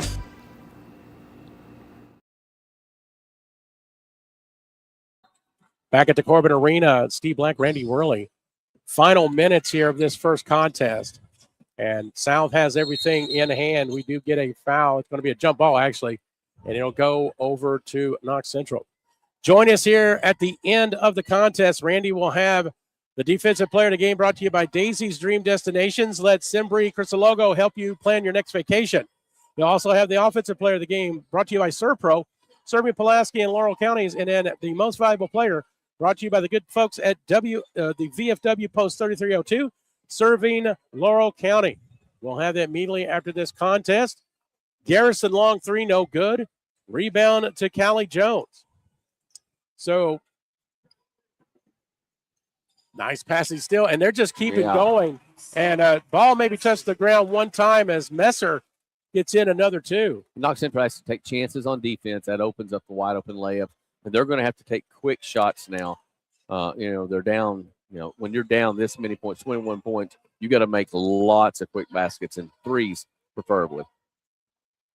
Mills double teamed, trying to just make something happen. She'll take the three. It's no good. Rebound by, looks like, it's going to go out of bounds. We'll see. I think it's going to be let's see. Well, yep, it's going to stay with Knox Central. Yep. So, again, 21-point game under 3 minutes. I think it's safe to say South will punch their ticket. The championship game tomorrow night, they'll await the winner of our second contest, North and Bell. Yes, Garrison shot no good. Mills with the rebound. She'll go to the line as she was fouled. Bundy will get her on when she was on the ground. They were battling, and Mills just came away with it and went straight back up. A little bit too late for this game. And I will, it's the 50 points up there, but it's really the 29 on the Knox Central side is the difference in this game. And because I think if you're Knox Central's coach and you hold a South Laurel team to 50, at this point in the game, you're pretty happy. Yeah. It's the point that, you just couldn't score, and the job that they did on Mills was exceptional tonight. Second shot is good. So my favorite college play-by-play announcer, and I'm biased because I'm an Oklahoma Sooner fan, but Toby Rowland, when the Sooners have the win in hand, he goes, put the ponies in the barn and unhitch the wagons. I think I got that turned around, but as Jones scores there, 52-31, unhitch the wagons, put the ponies in the barn. South Laurel is going to the championship game. That went out of bounds. Yeah, this one is, I think this is well in hand. And you'll see it's going to be a situation where South Laurel really is just going to be able to, just run their offense. They're not going to look for anything but easy layups right here in this situation. Just like right there. Fanning puts it in. 54-31, under 2 minutes. Knox Central returns everybody next year. No senior on this squad. And they should get Maggie Gibson back as well. As she out with injury this year. And if they just had a little bit more size, you know what I'm saying? Just a little bit more size. And that would go a long way with the guard play that they can put on the floor. And that was the thing with the injury to Gibson. That was the size that they had. But I think, it paid off for Kaylin Smith, who got a lot of playing time this year because of that. So she'll be better for it as they regroup and go into next year. 54-31. Again, just running out the clock right now. Fanning over to Bundy. Bundy kicks it over to Callie Jones. Now Fanning. I don't think you'll see him take a shot unless it's a wide open layup here. Yeah, I think this may be the last possession unless Knox decides to foul. And nice defense there from Mills. It stays with South as Messer, exclamation point. Under a minute to play. South will take on the winner of our next contest, which will be North Laurel and Bell County. We'll have that for you about 30 minutes or so after this one and after our post-game report. Again, our post-game brought to you by Chase Carson, who's running for City Council of London. Shot no good. Kylie Smith, her shot no good in the hands of Callie Jones.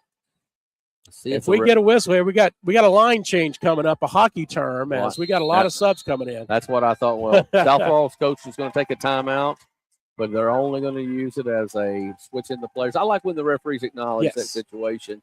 It's a good opportunity to be able to offer that. And acknowledgement actually on both sides for South, obviously for the win, and even the Knox Central faithful. They're acknowledging, again, a good season. Not the ending you wanted, but still a good season for Coach Warren and his team.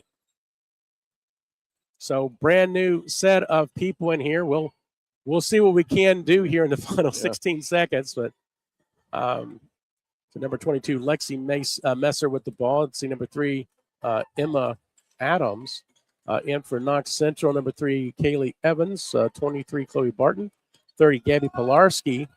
And there it is, your final score here from the Corbin Arena. South Laurel 56 and Knox Central 31.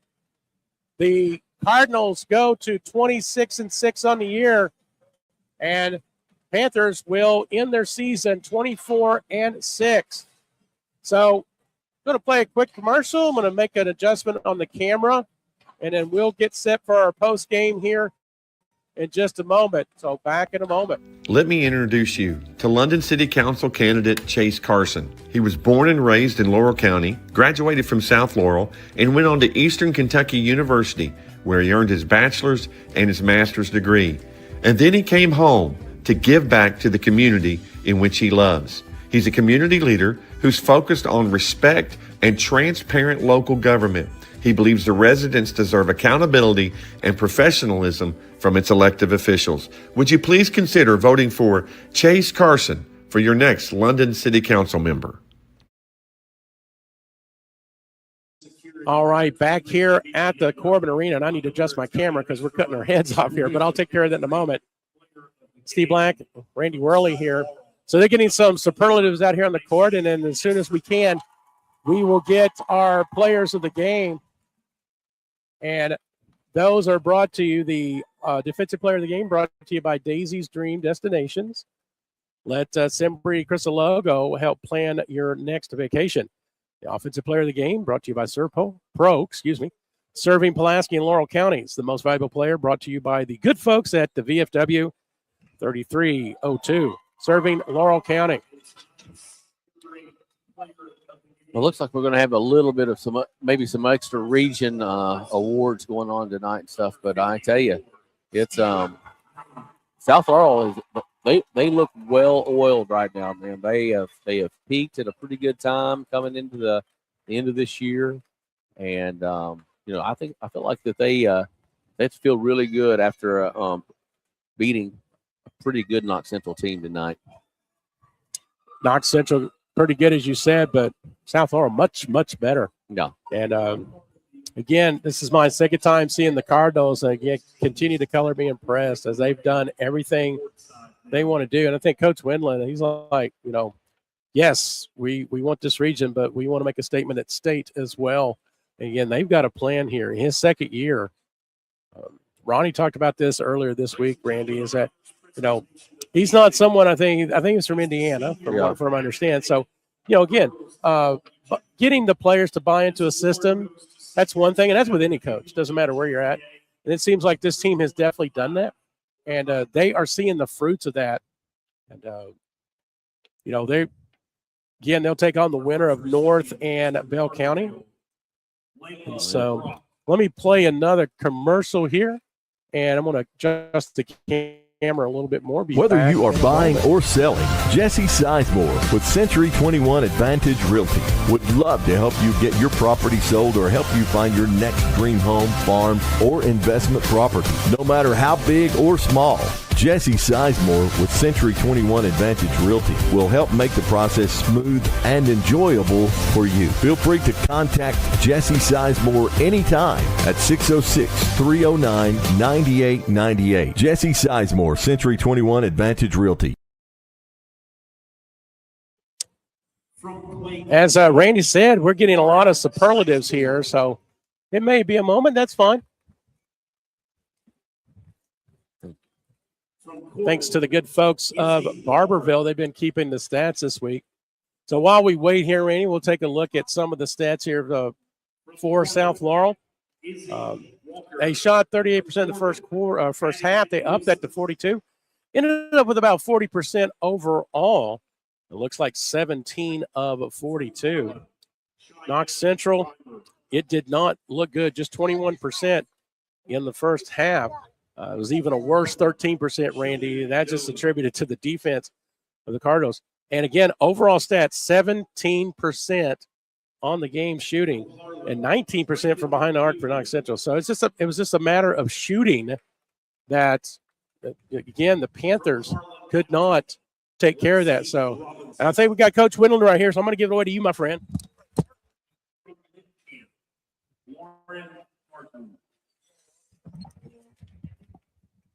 Coach, congratulations on a big win right there. I mean, you punched your ticket to the championship game of the 13th region. I was sitting there talking with Steve, and he said you talk about how you all came in here. They're treating this as a work trip, you know, and it's I think that's the mantra to always come in when you come into the season.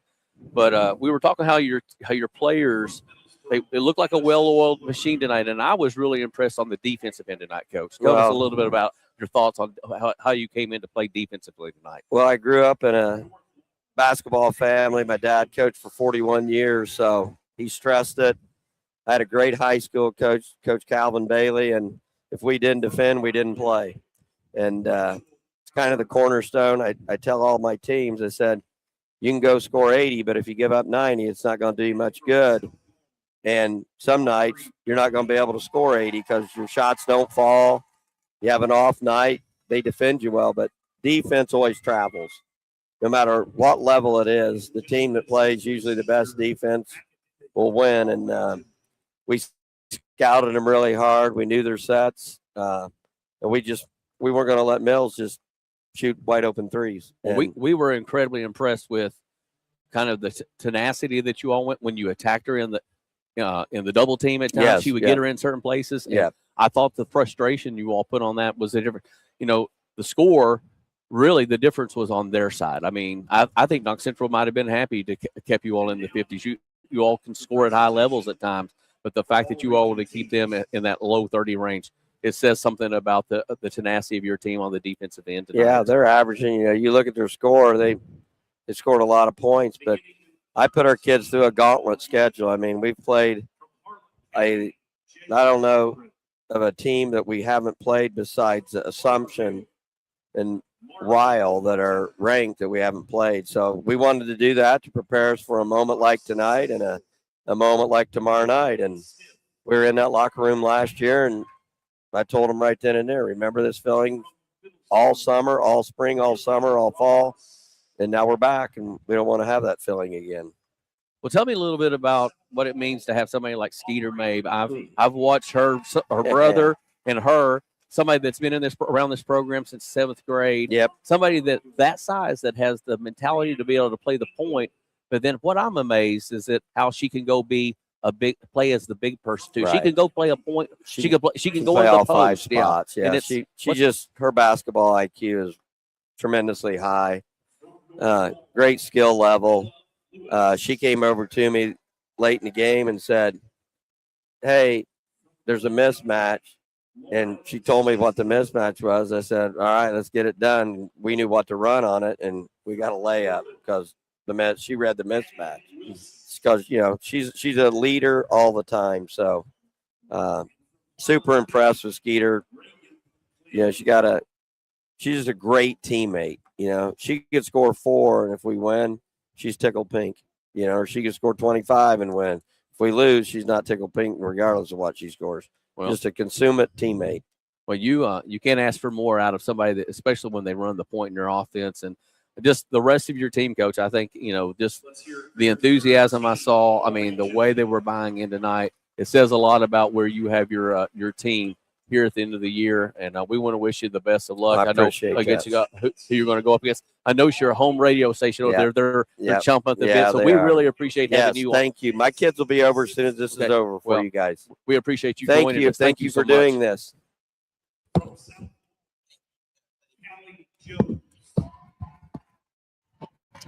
All right, we thank Coach Todd Windland. So, hey, we got him first. How's that? Well, that's fine, man. I tell you, that says, exactly what he said. You can tell the mentality he came into this game tonight was he came in here to play for this team to play defense, and the mindset was to not to go outscore teams, was to come out and shut them down and just let the chips fall after that stuff. And I mean, a lot can be said about you see, how his kids really bought in tonight and what they did on the floor. So it turns out they're doing a lot of reaching awards here. So They've stopped the clock, so they'll have the 25-minute pregame for our second one. We'll see again if we can get our players over here. They're kind of on the benches right now, so we were just fortunate to get Coach Windland. He's got other duties there too with the South Laurel group, so we'll get them as we can. Now, if you can remember who you wrote down, why don't you go ahead and just tell us who were our players of the game, and we'll try to get them later. So for the player of the game, and I'm looking for your sheet there, right there for the Daisy's Dream Destinations. For the defensive player of the game, I went with Mackenzie Fannin. And she, it was a team effort, but she typically drew her first. Yes. They did some switching and some other stuff, but she drew her, and I mean, just a phenomenal job. If I had to, I would have given it to there was 3 or 4 of them that picked up on Shelby Mills, but she had her primarily. I think she was the one that was given the task, so I felt like she was the defensive player of the game. The offensive player of the game, sponsored by Serpro, covering Pulaski County and Laurel County. I gave that to Mackenzie Fannin. She had 18 points on the night, I think is what she finished with. Played an excellent defensive game, but, I mean, she was kind of the catalyst at time offensive-wise that helped stretch out that lead. And then my MVP of the game that's brought to you by VFW Post 3302 was Skeeter May. She had 10 points in the game, but I guarantee she had 10 rebounds. And then it's the other things, the assists that she would have had. She, as I said to Coach right there, I, talked to him about what it means to have somebody that's been in the program for that long. He talks about her IQ, about her winning mentality, and that's what I felt like made the difference tonight.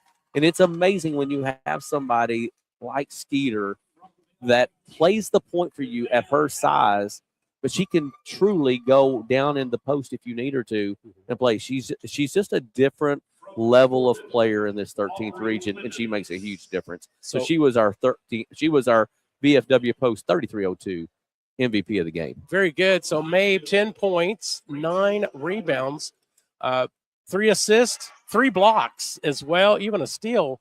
And so definitely deserving of MVP. Macy Messer, the offensive player of the game, 18 points and 7 of 10 shooting. And Mackenzie Fannin, defensive player of the game. So if we're able to, we'll get them. Again, we're kind of at the mercy of everything that's going on right now as they decided to start giving out awards here tonight. I think tonight was the first and second team all region, and then the all academic teams. And I, want to make sure these kids get recognized and on a big night like tonight. And there's still the L4 Security has their player of the game, and I think there's other player of the games awards as well. So a lot of hardware given out tonight. They'll do that here again. So they're doing that tonight for the women, the men tomorrow. Probably halftime of that first one. So we'll get all of that as well for that side of the tournament. So looks like they almost got all the awards taken care of. There's a couple more left from the table. Let's take a break right now. We'll just play some commercials. Our great partners here tonight. Again, this is the Chase Carson post-game show as well. And so back here in a moment, again, your final score, South Laurel 56, Knox Central 31. Hey basketball fans, this is Coach T, Walter T. Hewlett, candidate for Laurel County Judge Executive. With 43 years in education and coaching, I know how to build a championship team, and I'm ready to work for you. I'm bringing community leaders, business owners, and government together to build a stronger Laurel County and a stronger Southern Kentucky. This isn't my campaign, it's our campaign. On Election Day, vote Coach T, #1 on the ballot for Laurel County Judge Executive. It's tea time. Paid for by Walter T. Hewlett for Laurel County Judge Executive. Whether you are buying or selling, Jesse Sizemore with Century 21 Advantage Realty would love to help you get your property sold or help you find your next dream home, farm, or investment property, no matter how big or small. Jesse Sizemore with Century 21 Advantage Realty will help make the process smooth and enjoyable for you. Feel free to contact Jesse Sizemore anytime at 606-309-9898. Jesse Sizemore, Century 21 Advantage Realty. Hello, my name is Chance McPeak, and I'm running. Hello, my name is Chance McPeak, and I'm running for Magistrate of District Number 5. I've spent more than 20 years serving our community as a proven volunteer, problem solver, and hands-on leader. I believe leadership means being proactive, seeing issues before they become problems, and planning for the future with a clear vision and common sense mentality. I'm open-minded, reliable, and committed to making decisions that put our families, our safety, and our growth first. This is my home where I raise my 3 children with my wife, Katie, and we are ready to work every day to move District 5 forward together. Please consider voting McPeak for Magistrate in May of 2026. Thank you. This has been paid for by Chance McPeak. And we're back now here with Skeeter Mabe. She was our VFW Post 3302 most valuable play of the game right there, Skeeter. First, congratulations on a big win. I know it's a work trip for you all. You're trying to punch the ticket to get to Rupp. This is just a stepping stone. So, but it's always great to punch the ticket to the 13th Region Championship game. Absolutely. Wanted to. I was talking to your coach and talking about the fact you've been around this program since 7th grade, and I mean it's awesome. I mean you've grown through your roles and stuff, but now you stepped into that role. You're running the point. But you do so much other stuff for this team, and he was talking about your mentality and. What do you feel like your mentality is that you bring to the game? Because he tells me you're a winner and you're a high IQ person. But what do you feel like? What do you want to bring when you come on the court? That's a good question, honestly. What do I want to bring? I mean, I just want to be a good leader. Like you said, I've been here since 7th grade, and that really made me feel old. By the way, well, you're not as old as me, so you're fine. But like I said, I've been here since 7th grade, so like I've seen development through the years with me and like all of my other teammates. Like Macy Messer, I've known her since elementary school, so I've seen like her grind. So I feel like if anything, I want to be a mentor because I had a bunch of great mentors with Bree Howard, Rachel Presley, Clara Collins. So if I can do that for them, that's fantastic because then they can carry it on. Like during the game, I would go up to Windland and I would ask them, like, can we run this set? Can we run this set? If she's guarding whoever, just have her bring the ball down the court. And for him to like allow me to like share my opinions, it's great for him because I guess I am a high IQ player. So for him to let me be adaptive like that, it's great. Well, I will say, I want to ask you, I've watched your role change. You played different positions. Yes. What's it mean now to be in this position to where you're running the point, you're running the offense, you're the quarterback of this team. So what's it mean now to be in that position for your team?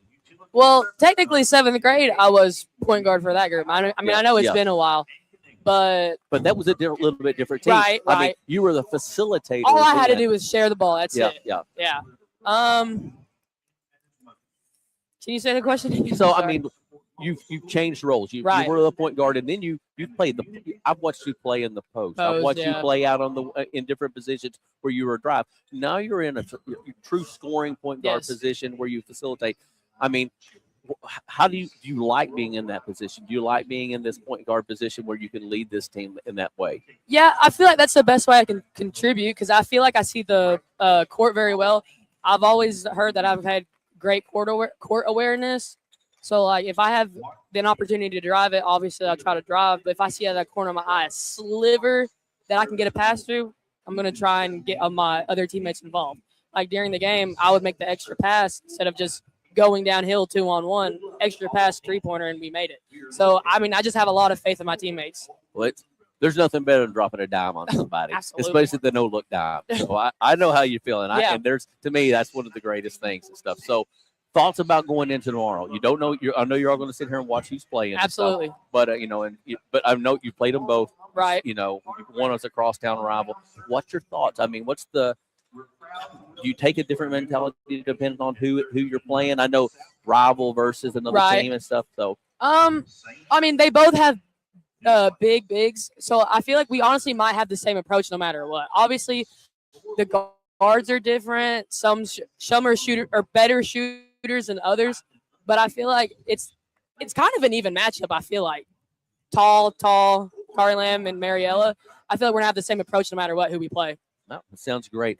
Well, we're going to be sitting here rooting for you on. We want, we want to see you. We want to see the best out of the 13th region, but we'll be rooting for you. It's been a pleasure getting to watch you over these last couple of years, and going to get one more year. But good luck tomorrow night. Thank you. Okay, thank you for joining us. That was Skeeter Mabe, our VFW Post 3302 most valuable player of the game, and now we're going to be joined by the Daisy Dreams Destination. Apologize. That was the Surf Pro Offensive Player of the game, Miss Macy Messer. What a game tonight. I mean, you're feeling it? I mean, it was such a slow start kind of the game. Everybody feeling it out. But then I felt like your all's offensive execution really paid off and stuff. So I know you're all happy. Tell us a little bit about your thoughts and stuff and how the game went there. I was really proud of my team. We all worked together. We did great. We picked it up defensively in the second half, and then just offense just came with the game. And we move on to the ship tomorrow, and we're really excited. Well, everything that I've heard, this is a work trip for you all. You're treating it as a work trip. Got to have a little bit of fun, but treating it, and it looked like work tonight for you all. You all were out there, well-oiled machine. I thought the defensive end of your all's defensive mentality was incredible. You kind of used your advantages on them, and I thought it was well done by you all tonight. So thoughts going in tomorrow night? I know you got a crosstown rival as a potential, or Bell County, both teams with bigs, and both very good teams. Is there a change in mentality based on whoever you're playing tomorrow night? Well, it's a championship game, so it's going to be a loud, rowdy environment, crosstown rivals, But we just got to come in and compete like we know how to do. Tonight we knew Knox wasn't going to stop playing, so we just kept fighting. That's just what we had to do tomorrow night. Claybrook's a really good post, and Combs is a really good guard, and we just got to shut them down and play our game. Yeah, well, we'll be sitting here watching. You had just had an excellent game tonight. I mean, your offensive prowess tonight, I felt like was the difference on the offensive end. The way you were able to score on the outside, but the cuts and stuff on the easy layups and stuff, and your offensive game really showed tonight. So congratulations on being our offensive player game tonight, okay? Thank you so much. Good luck tomorrow night. Thank you.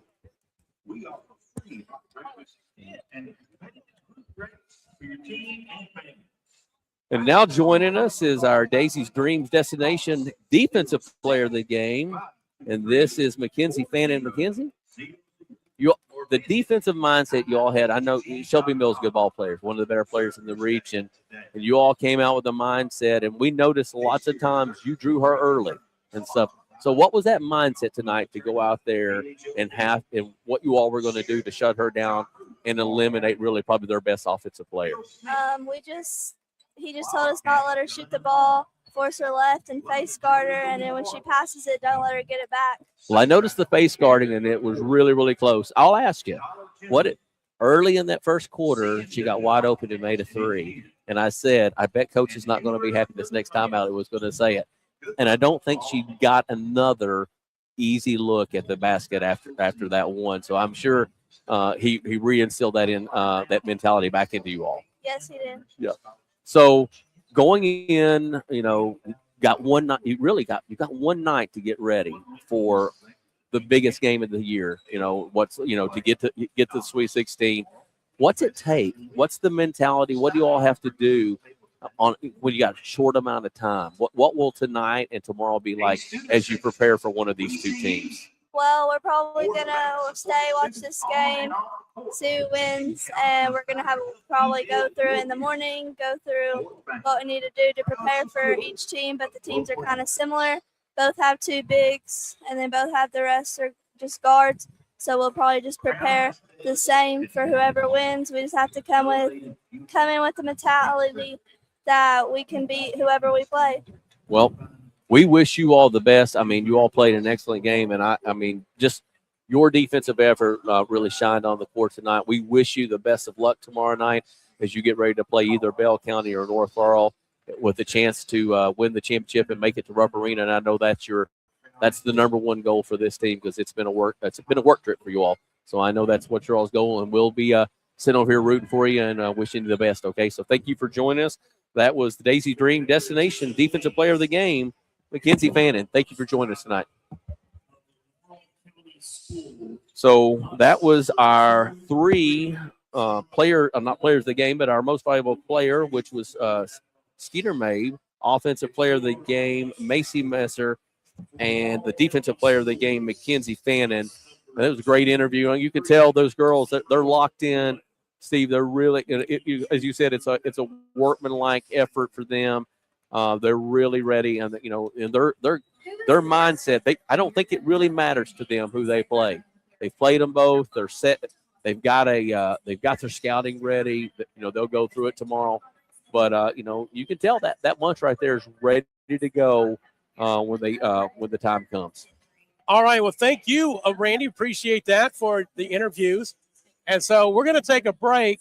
And I'm going to put the camera on the scoreboard. We're going to take a break. So we're not leaving you or anything, but we deserve a break, right, Randy? There you go. Yeah. So we're going to take a break, and we'll come back in a few minutes. You'll see the clock count down, and we will preview our second contest. So, again, one more time, I want to thank Chase Carson, again, bringing you the pre-post-game show. This has been the Chase Carson post-game show.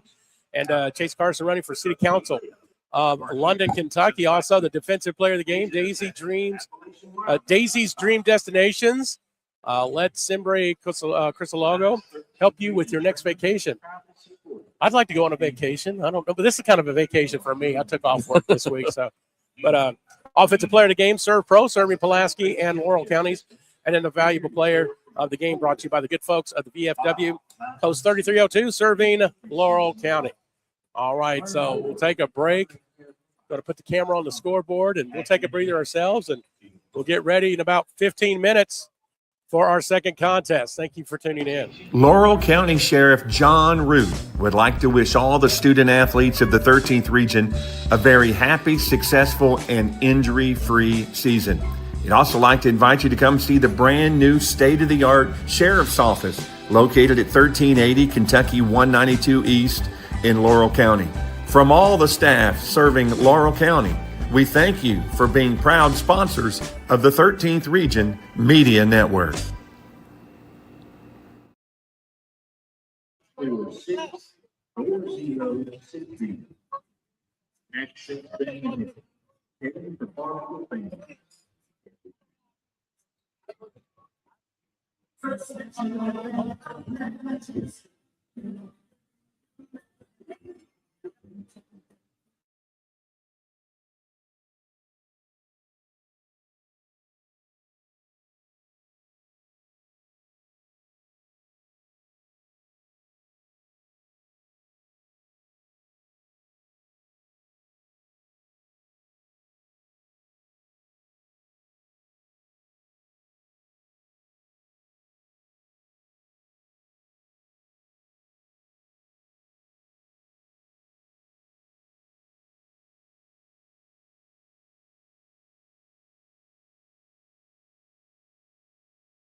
Hey basketball fans, this is Coach T, Walter T. Hewlett, candidate for Laurel County Judge Executive. With 43 years in education and coaching, I know how to build a championship team, and I'm ready to work for you. I'm bringing community leaders, business owners, and government together to build a stronger Laurel County and a stronger Southern Kentucky. This isn't my campaign, it's our campaign. On Election Day, vote Coach T, number 1 on the ballot for Laurel County Judge Executive. It's tea time. Paid for by Walter T. Hewlett for Laurel County Judge Executive.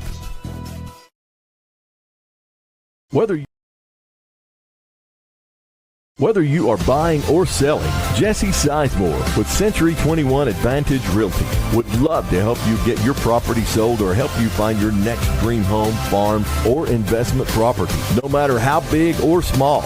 Jesse Sizemore with Century 21 Advantage Realty will help make the process smooth and enjoyable for you. Feel free to contact Jesse Sizemore anytime at 606-309-9898. Jesse Sizemore, Century 21 Advantage Realty.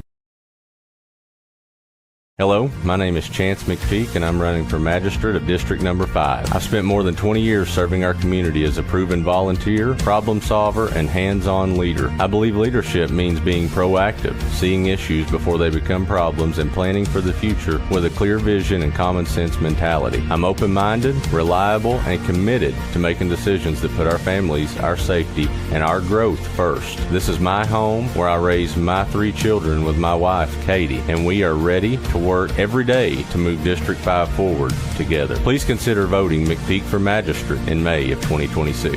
Thank you. This has been paid for by Chance McPeak.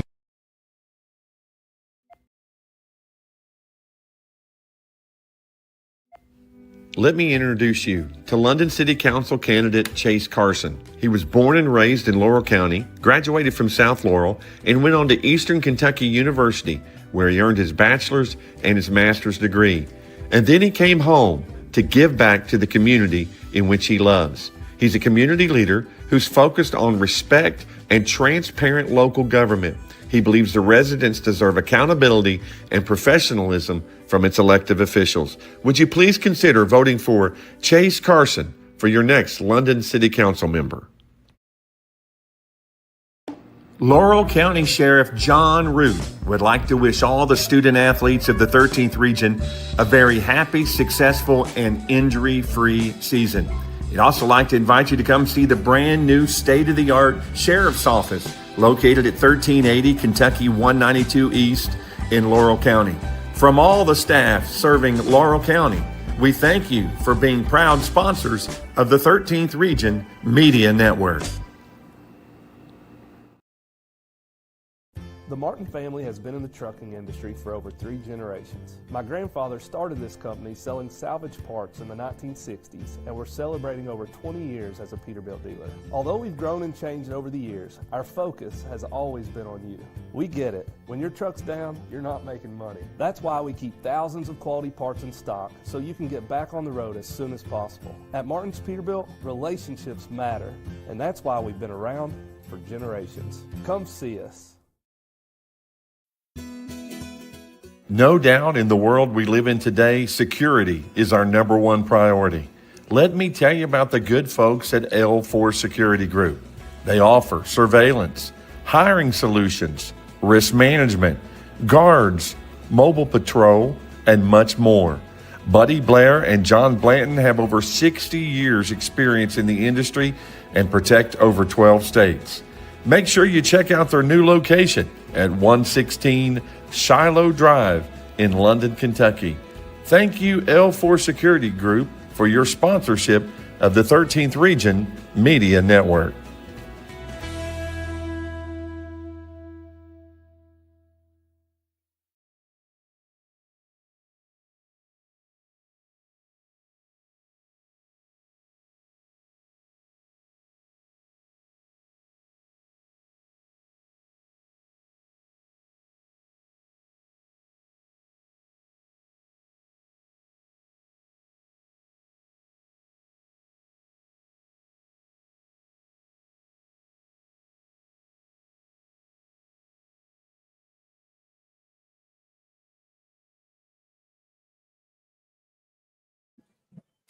All right, back here at the Corbin Arena. We've got a few seconds. We get started here. North Laurel versus Bell County. Randy Worley with me here tonight. Real quick impressions about this contest. Well, if you look at these teams, physically, they match up really, really well. Some really, really good guard play, and you got two of the best bigs going to match up tonight in the 13th region. I think what will probably come down to be the difference, again, just like in the South Laurel game, I think North has the depth to really press and get into Bell County and put them in a hard situation. And I think the bench and probably just the fact they've won a little bit more experience in this situation is probably what gives North Laurel the probably the edge in this game. Very good. Also, thank you very much, Randy. So, Bell County, the visitors on the scoreboard, they come in at 23-7. And they got here by way of beating Whitley County on Tuesday, 39-30. And they're under the tutelage of David Teague, who has won region gold here back in the day with Macy Morris. They will start senior 00 Kyrie Lamb, senior number 2 Nevaeh Allen, freshman number 3 Bristol Jordan, junior number 4 Lila Scarce, and sophomore number 22 Aubrey Miracle. So the top 5 for Bell County: Lamb, Allen, Jordan, Scarce, and Miracle. The home team. Go ahead, sir. No, I was just going to say, Lamb she impresses me. I know her from volleyball. My son helps coach Corbin's volleyball team, and I've seen her, and you can see a different level of athleticism in volleyball. Sometimes the slides, the move, the constant jumping and stuff. She was a really good player in that right. And she is. I feel like if North Laurel stops her, if they can hold her down, that is a huge difference. Also, I'm sorry, didn't mean to. No, you're fine. And then you are correct, because she's kind of the straw that stirs the drink for Bell County. They'll be taking on North Laurel, the Jaguars, under Coach Eddie Mahan, 23-6 on the season. And they beat Barberville 66-14 on Tuesday to get to this point. Their starters, sophomore 00 Bella Lewis, senior number 2 Haley Combs, sophomore number 3 Bella Mahan, the junior number 10 Mariella Claybrook. That's one to watch there for the Jags. And 8th grader number 34 Laylee Phillips. And Laylee had a pretty good game the other night against Barberville. So that'll be Lewis, Combs, Mahan, Claybrook, and Phillips for the Jags. North Laurel in the home whites, the blue numerals, blue trim. Bell County in the blue away jerseys, white numerals, white trim. Again, two coaches that have experienced success at the region level in their own regards. Eddie Mahan, David Teague. Considerably could be couple of the deans of coaches on the girls' side here in the region tournament. Oh, for sure. I mean, experience, both have made it, taken their teams to Rupp Arena before, so absolutely.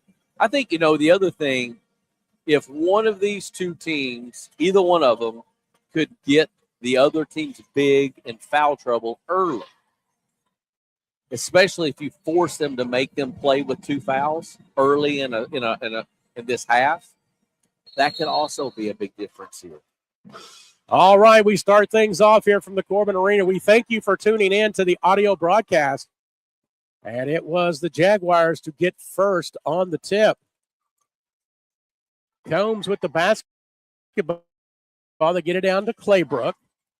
Claybrook against Lamb. And first shot good already. Mariella getting things started for the Jags. Backed it out to about 15 feet and pulled it up right there. You're going to have to come out and play her then. Nevaeh Allen running the point for Bell County. Lila Scarce. Now Lamb top of the key. We'll see Lamb a lot at the perimeter, Randy, as that's one of her favorite positions to play. She can play high. She can play low. Well, if she's going to play in the next level, she's going to have to play at her size. She will have to play out to that level. Lamb top of the key, guarded by Claybrook. They kick it over to Scarce. Miracle now with the basketball. We're approaching 1 minute early in this contest. And Combs in there already with a defensive move. It stays with Bell County. Lamb. And losing the handle, that was number 3, Jordan. When she gets it back, pass over to Miracle, and it's stolen away by Combs. I think we got an early candidate for defensive player of the game. Claybrook up and in, and she's got 2 quick buckets. And Coach Teague going to get a quick timeout here at the tournament. So, again, just 6:39 to go. Let's take a quick break ourselves. Back Let in a me moment introduce from the you Corbin Arena. to London City Council candidate Chase Carson. He was born and raised in Laurel County, graduated from South Laurel, and went on to Eastern Kentucky University, where he earned his bachelor's and his master's degree. And then he came home to give back to the community in which he loves. He's a community leader who's focused on respect and transparent local government. He believes the residents deserve accountability and professionalism from its elected officials. Would you please consider voting for Chase Carson for your next London City Council member?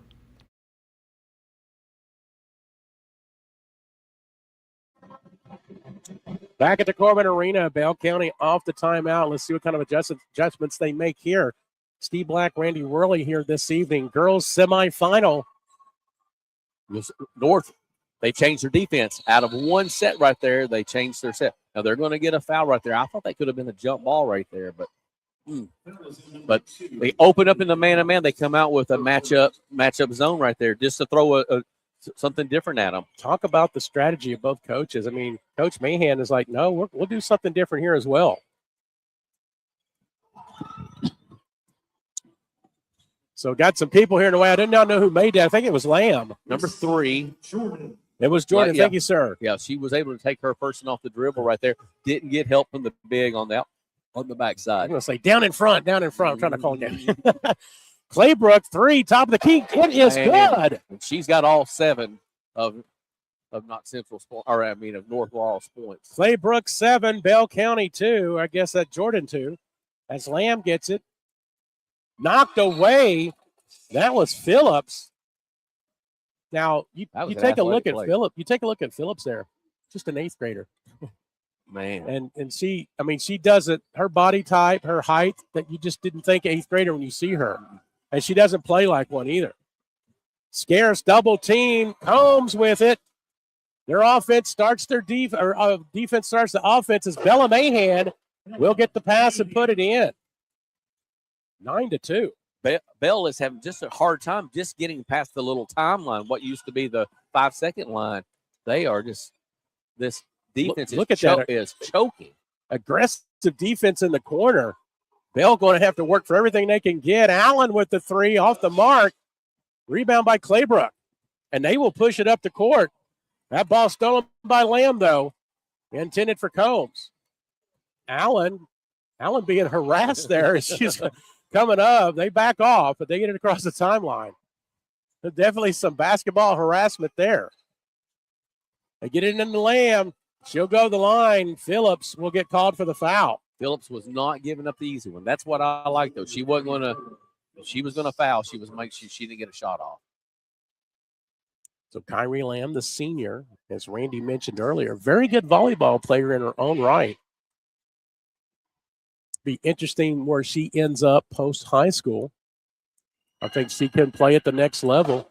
Oh, there's not a doubt in my mind with her skill set and her, what she has, that she can go and play at the next level. Now, Les Dixon said I may break a violation here, but I PA for Union Commonwealth University.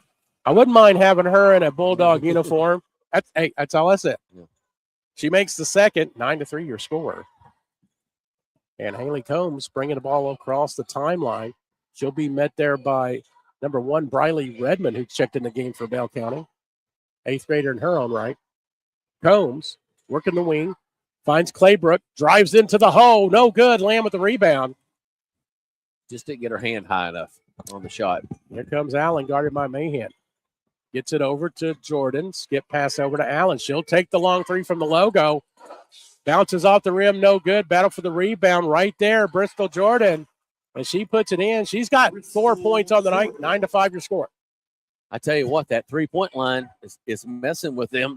That was one that was 5 foot, maybe 6 feet behind the girls' 3-point line. Bella Lewis into Claybrook. Top of the key comes back to Claybrook.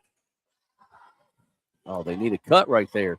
They had one. Lewis was cutting in, and they totally missed her. You're right, Randy. Mahan will take the shot. It's no good. And Bristol Jordan with the rebound gets it to Allen. So Allen across the timeline. 3:32 to go. A very quick first quarter so far. 9-5 your score. Picking up the dribble is Jordan over to Redmond now. Redmond will slow things down. Guarded by Combs. Now back to Jordan. They try to get it into Lamb. Claybrook knocks it away, but Lamb keeps the possession. She's looking for an outlet. Finds Allen. Allen guarded by Lewis. A great defensive pressure there from North. Not getting an open shot is Bell. Lamb tries. She'll go to the line. I think that's Claybrook. And will get the foul. That's a little bit of a bailout. I mean, she had played really good defense. Maybe they called her on the body right there. But no, Bell has been able to fight back. I mean, after kind of a slow start, got a chance to cut it to 2 right here. So Kyrie Lamb, her third free throw, and it rattles out. She's 1 of 3 at the moment. Coach Teague not happy with the free throw prowess at the moment. They've left 2 points off the board. Second one does go in, so makes it a 9-6. We get a whistle, and I think it's going to be our media timeout. Yep. So we'll take one ourselves here from the Corbin Arena. Back in a moment. Bell County. Hey, basketball fans, this is Coach T. Walter T. Hewlett, candidate for Laurel County Judge Executive. With 43 years in education and coaching, I know how to build a championship team, and I'm ready to work for you. I'm bringing community leaders, business owners, and government together to build a stronger Laurel County and a stronger Southern Kentucky. This isn't my campaign, it's our campaign. On Election Day, vote Coach T, number 1 on the ballot for Laurel County Judge Executive. It's tea time. Paid for by Walter T. Hewlett for Laurel County Judge Executive. Whether you are buying or selling, Jesse Sizemore with Century 21 Advantage Realty would love to help you get your property sold or help you find your next dream home, farm, or investment property, no matter how big or small. Jesse Sizemore with Century 21 Advantage Realty will help make the process smooth and enjoyable for you. Feel free to contact Jesse Sizemore anytime at 606-309-9898. Jesse Sizemore, Century 21 Advantage Realty. All right, back at the Corbin Arena, 3:01 to go in the first quarter. Steve Black, Randy Worley here with you tonight. And pretty good one so far, Randy. A 9-6 score. What's your quick assessment? Well, Bell County has fought back. I really thought Wake North came out. Claybrook, I mean, the way it was going, I thought it was the opportunity to run this up about 12 points right there. But Bell County, to their credit, they fought right back here and are right back in this game. And again, the testament to the coaching staffs of both of these squads. They've been here. They know what to experience and expect. Claybrook pulls up her dribble, double team, kicks it over to Lewis. Lewis spins, shot good. Bella Lewis gets her first 2. North went to a high 2-3 zone right there, and Lewis was able to break through with a cut on the backside of it. Substitutions looking to come in for both sides. We'll address those here in a moment. Redmond guarded against Mahan. A Redmond 8th grader looking for Allen, finds her. Allen and Lewis going at it. Man-to-man defense from Bell County. Kind of trying to spread things out at the moment. Yeah, so everybody's kind of tucked underneath there. Yeah, with Bell, with this sticky man-to-man, what you want to do is beat it off of cuts, just as Lamb did right there. You want to beat them on cuts. So Lamb with the 2. It is a 3-point game, 11-8. So that one was worked to perfection. Let's see if Bell can get a stop. Combs, shot no good. Gets her rebound back, though. Good presence of mind. Short jumper, good. And that's senior leadership right there and experience as she gets her first 2. They got several players that have paid their dues over these past few years, playing behind some really good ball players. And you have Brooke Nicholson, the McKnight sisters, and you would think, okay, no, just reload, right? Yeah. Others just step in. Miracle back in the game for Bell County. Lamb top of the key. And I tell you, aggressive defense from North, not giving them anything out there. Loose ball into the hands of Combs. Jaguars in transition. Combs coast to coast into two. Two buckets in a row. Beats two players back, and that's the reason for this timeout. The coach was mad that one girl could beat two back. So 30-second timeout. Let's keep it here. So Lila Scarce coming into the game for Bell County. See, in her first appearance tonight, number 4 sophomore Emma Carr. Now, I keep hearing that Emma, pretty good softball pitcher in her own right. So, well, North Laurel has been over the years, and I'm going back many, many years, has been just one of the better teams in the 13th region in softball. They've had multiple really, really good coaches there. They have a strong history there of good softball. I think right here you're going to have to get Lamb more involved. She's playing in the perimeter, but they're not playing through her in the perimeter. Yeah, good point. I would bring her more, I think, maybe into the high post, into the elbow, and try to run something out of that with some cut action, especially with North playing such tight man-to-man defense. We'll see what happens here. Bristol Jordan with it. And through the hands of Nevaeh Allen. So turnover. We'll get the ball back to the Jaguars. Not many turnovers that I've noticed here so far. We'll see what the stats show at halftime. But Haley Combs with the basketball finds Bella Lewis. Now Combs cut. Lewis will keep the basketball. She goes from left to right and scoops it in. Bella Lewis has 4 points. And we got a 17-8 game here. The final 30 seconds of the first quarter. You can tell that North has scouted this team. They are forcing their defenders to their weak side with their hand. They're willing to give the weak side because of that. I mean, Lamb will drive in against Claybrook. Ball stolen away, but guess who? Haley Combs. And she goes coast to coast and goes in at the buzzer. 6 points. Give it to her. We've played one quarter from the Corbin Arena. Jaguars 19 and Bell County 8. Back in a moment on the L4 Security 13th Region Media The Martin Network. family has been in the trucking industry for over 3 generations. My grandfather started this company selling salvage parts in the 1960s, and we're celebrating over 20 years as a Peterbilt dealer. Although we've grown and changed over the years, our focus has always been on you. We get it. When your truck's down, you're not making money. That's why we keep thousands of quality parts in stock so you can get back on the road as soon as possible. At Martin's Peterbilt, relationships matter, and that's why we've been around for generations. Come see us.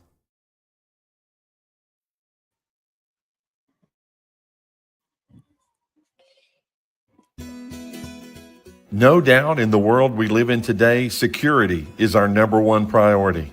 Let me tell you about the good folks at L4 Security Group.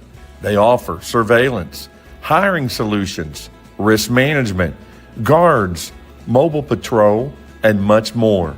Buddy Blair and John Blanton have over 60 years experience in the industry and protect over 12 states. Make sure you check out their new location at 116 Shiloh Drive in London, Kentucky. Thank you, L4 Security Group, for your sponsorship of the 13th Region Media Network.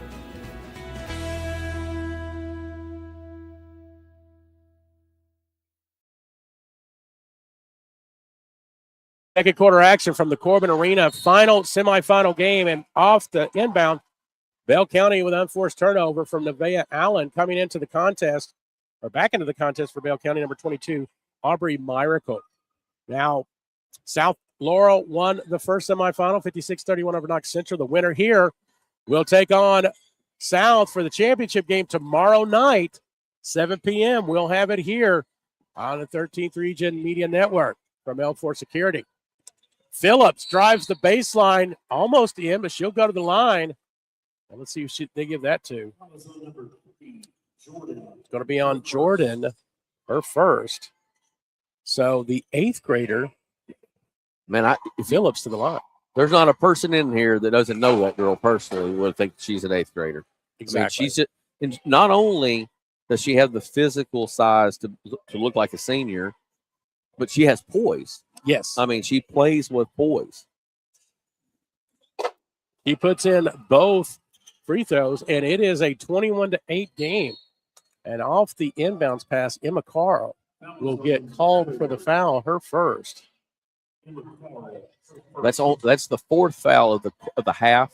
I know we don't keep up with that on North. But Bell's only committed one, but that's the style of defense that North is playing right now.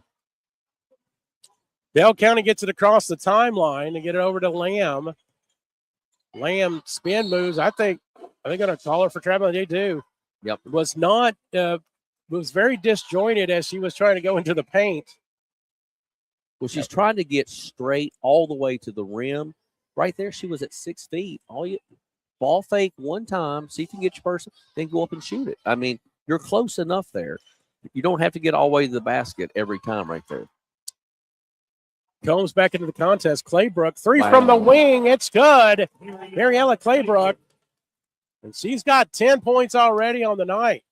She's a game changer if she's going to be able to shoot it from the three. 24-8 your score. North getting ready to bust this one wide open unless Bell County can stop the tie. Lamb goes up. Nothing there. Claybrook with it. They've got numbers. Here come the Jaguars. Combs. They'll get to Claybrook. Why not? Another three opportunity in and out this time. Rebound by Jordan. Here comes Allen. 6.5 to go till halftime.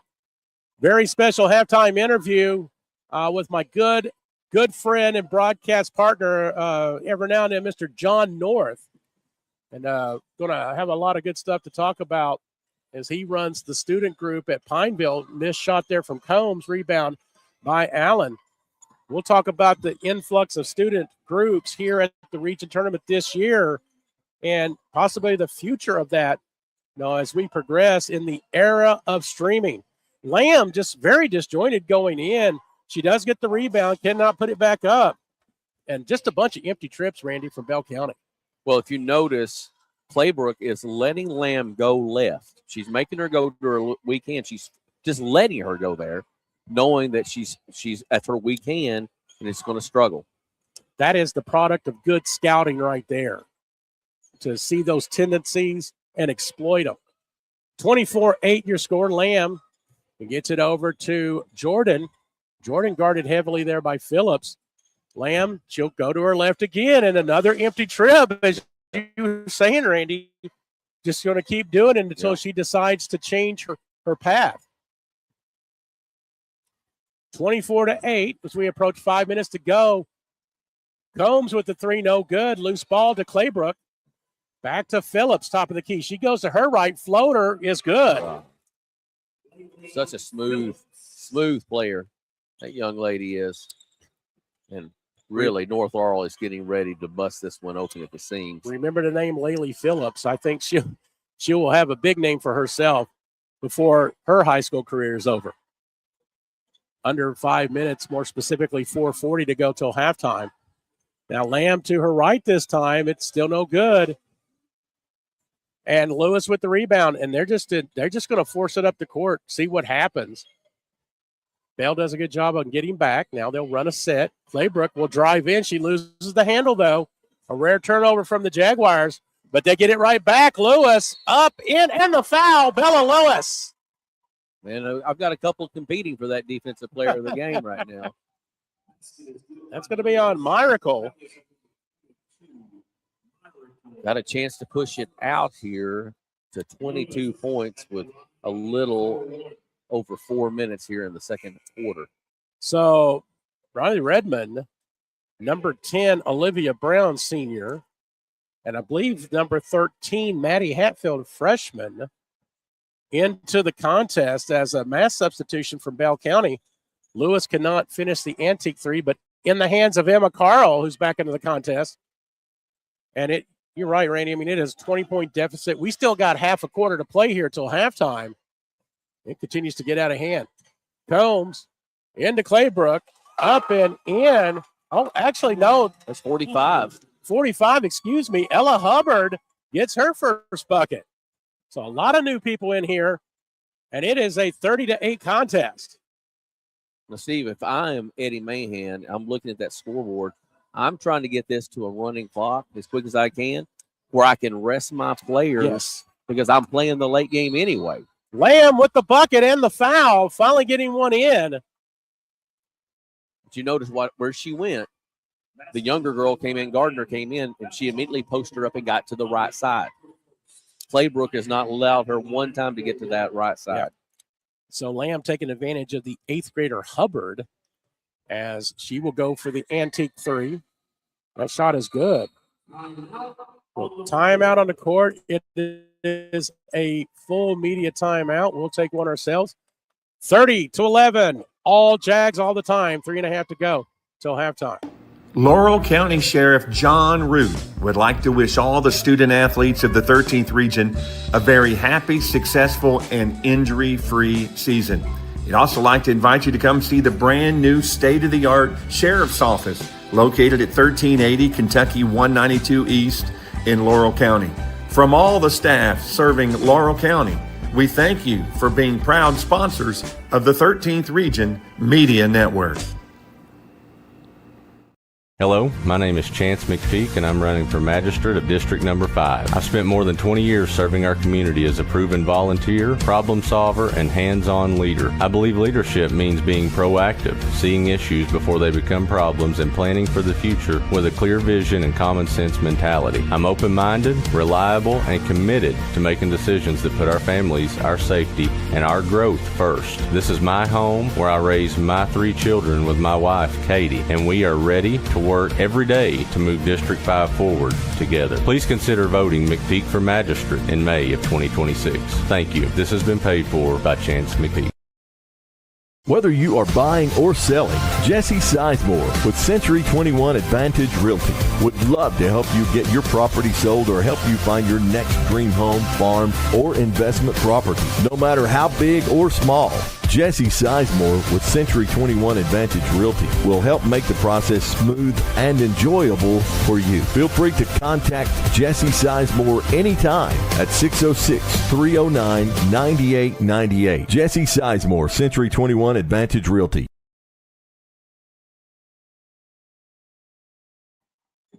Back to action. Claybrook hitting a quick 2 off the timeout. And a turnover will give the ball back to the Jaguars. Steve Black, Randy Worley here. Second semifinal game winner to take on South Laurel tomorrow night for the regional championship. And a right to represent the 13th in Rupp Arena. 32-11 your score. Claybrook gets into Hubbard. Hubbard got 2 bigs in right now, and I kind of like the look. Nice look there Yep. from Coach Mahan. Yep. Claybrook will take the long 3. It is short. Long rebound, it'll go to Lamb. And they've got that, they've got that advantage where they can bring in more bigs than Bell. Speaking of bigs, Kyrie Lamb, long 3, well short, though. It'll give the ball back to the Jaguars. I kind of forced her to shoot that. But, if she can make that, it would be a game changer. But shot didn't look so square right there, so. Claybrook with the basketball. The top of the key. Hubbard posting up against Redmond, and she puts it in the 8th grader. What a move. Nice power move. 4 points here in the quarter. Drop Steph to her left right there. Just a nice move. Really not. When you can play 2 bigs like that, it's really a mismatch for these teams. Kind of maybe showing some different looks to the Cardinals, who I'm sure is kind of watching this game right now as they kind of scout for tomorrow night. Redmond shot no good. Rebound by Claybrook. Combs. Nice move to the basket. Up and in. Haley Combs changed her dribble from right to left. Took care of the defender and got the 2. And guess who's back there for the defensive move? Miss Combs knocks it out of bounds. End to end right there. She played the floor end to end. And I'm telling you, North just keeps on throwing bodies at you, but they don't lose that much when they go with this depth. 8th grader Taylor Gracie Parton into the game for Bell County, number 14. Inbounding will be Allen. Hatfield also in the contest. Going to the left again is Lamb. She's blocked by Hubbard, but they're going to call a foul that time. That'll be Hubbard's second, I think.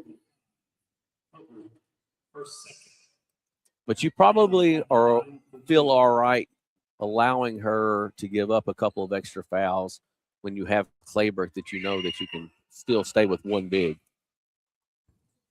Getting some nice experience here at the region level again for the 8th grader. More coming in for Bell County. Bristol Jordan, number 3. Miracle back into the contest for the Bobcats. Lamb's second shot is good. So Lamb, all but 4 of Bell County's points, so 9 on the contest. But it's 36-13, 23-point lead. And they get it into Hubbard again. Next block, that time by Lamb. Hubbard gets it back. Jag continue the possession. Back to Hubbard. They're going to give her another shot. And Lamb with the foul. I don't know, but that's what they're going to say. I thought it was a good defensive play from Lamb. By the time that young lady, Hubbard, is a sophomore, junior, senior, she will go up and finish that shot with her left hand, and she will be tough to beat right there. She went up and went with her strong hand. Still got the foul, makes the free throw. But you can see where kids have game to grow into, and she has a lot of it when she's already making a difference as an 8th grader. It's a testament to the program. And when I say the program at North Laurel, that you can have a lot of confidence in your 8th graders at the varsity level, and they play good. And you know that you're going to have them for that extra year. One right here, and Phillips back into the contest. Another offensive rebound for North Laurel. Bella Mahan, a long 3. It's good. The coach's daughter gets a 3. She's got 5 on the night, 40-13. Brought a little rain coming down. Oh, yeah, big rainbow 3. Feed the Rainbow, Skittles 3-point play. That could be a sponsorship, right? The Skittles 3-point shot.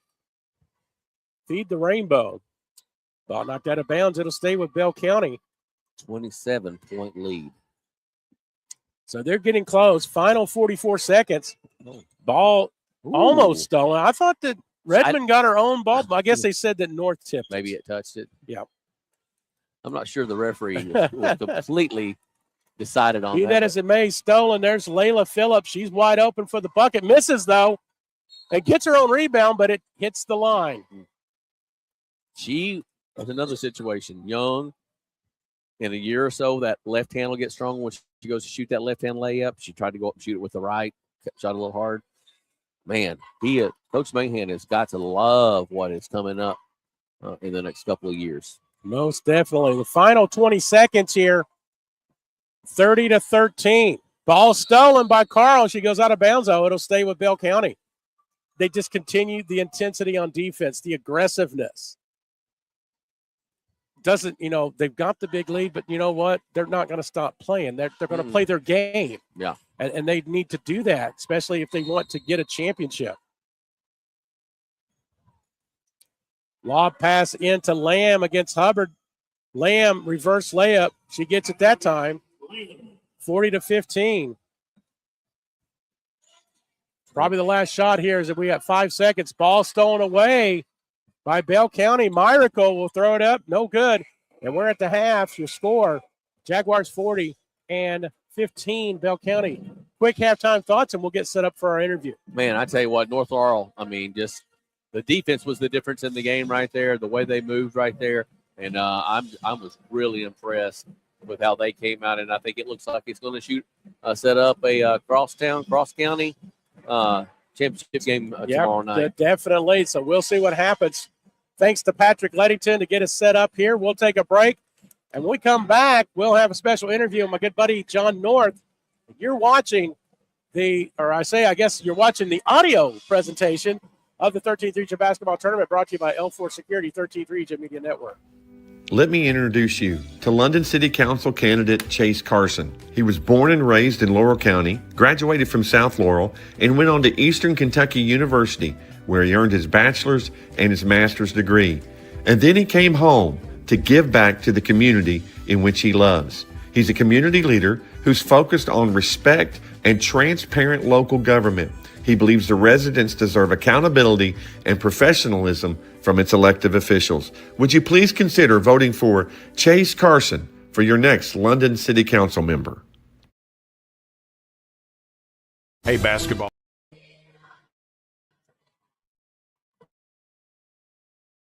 Hey, basketball fans, this is Coach T, Walter T. Hewlett, candidate for Laurel County Judge Executive. With 43 years in education and coaching, I know how to build a championship team, and I'm ready to work for you. I'm bringing community leaders, business owners, and government together to build a stronger Laurel County and a stronger Southern Kentucky. This isn't my campaign, it's our campaign. On Election Day, vote Coach T, #1 on the ballot for Laurel County Judge Executive. It's tea time. Paid for by Walter T. Hewlett for Laurel County Judge Executive.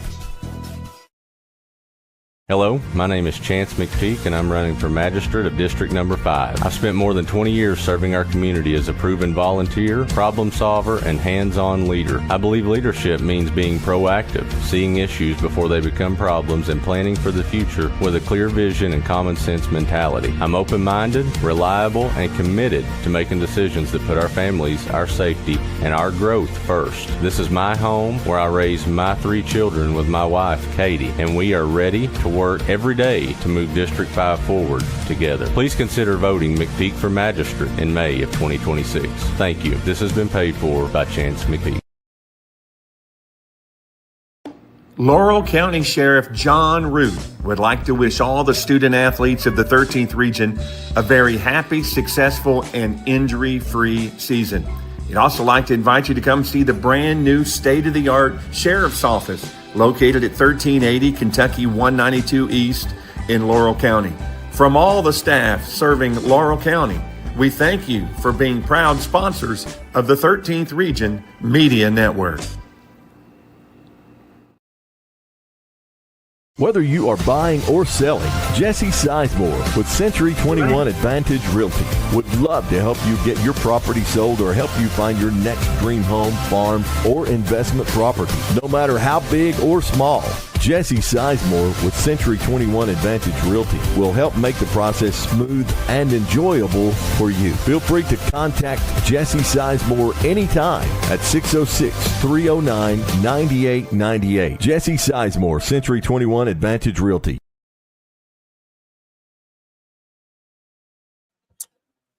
Welcome to the Chase Carson halftime show here on the L4 Security 13th Region Media Network. Your score at the half, it is North Laurel 40 and Bell County 15.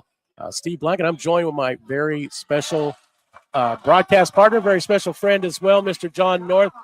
John, how's it going so far? For you, looking really nice. It must appreciate it. Yeah, bow tie. They Les told me, everybody. I got invitation sent to be on the 13th Region, and I knew I had to class up the joint a little bit because they've dealt with Steve all week, so they were like, they gotta, no, I'm just kidding, Steve. You did a great job. Thank you. I dress up on Friday at work when everybody else goes. Casual, I go formal on Fridays. Now, you've done a lot of broadcasting and a lot of bragging as well, but a lot of broadcasting. Over the years, you've worked for WYMT. Yes. You're currently doing some work for the Big One 106.3. Well, just give us a quick background for those who don't know you. Hey, give you a chance, just some things you've done. Again, you studied this at Union Commonwealth University. I can hear the eye rolls out there, by the way, and Facebook land, but whatever. I started at Union, was a student union, got the job there. Was the voice of the Bulldogs for about 7 years there. Got to call their national championship run. And then after that, I kind of hung it up and said, I'll just do it for fun occasionally. And that's when WYMT came knocking when I went to Pineville and got a job there. And so I've been working freelance since then for WYMT, the Big One. I've done games for the 13th Region. Whoever gives me a call and says, hey, can you make it? I never turn down a gig as my favorite artist, Tyler Childers, says play every gig. And so if you ask me to be there, I'm going to be there. Now, speaking of playing every gig, you kind of started a gig yourself. I did. Now, just for those who don't know, John works over at Pineville High School. Also, you are a volleyball coach along with your wife, Samantha. Yeah, shout out, Sam. Yes, shout out to Sam. Harlan beat us earlier in the season. She swept them tonight, so she went over there and swept. So good job, Sam. I love you so much. Thanks for allowing me to come over here and talk with Steve while you do all the hard stuff. There you go. 1, 2, 3 family, right? Yeah, family. There you go. So now, again, starting gigs, if you will, you started something over at Pineville involving students and media. Tell us a little bit about that. Yeah, when I got there in, I think it was 2018 now, I think I got my first gig down there. And my goal was to start a student-led broadcast and kind of do what I had done at Union, except with the students. That was a little slow getting off because I was tied to a grant then, and so I had to kind of fit into what the grant wanted. But I did get the first ever student-led podcast off the ground there in this area. I went to Washington, D.C., and I got to present that in front of a bunch of educators. So that was kind of the baby steps into the Mountain Line Media Network. And then once that grant ended, I took another position. And I kind of just got I would say I got the green light. I never asked for permission. I just do it. And then if they want to tell me I can't. But, it kind of took off with school news. We produce a school news broadcast every single week that we have school.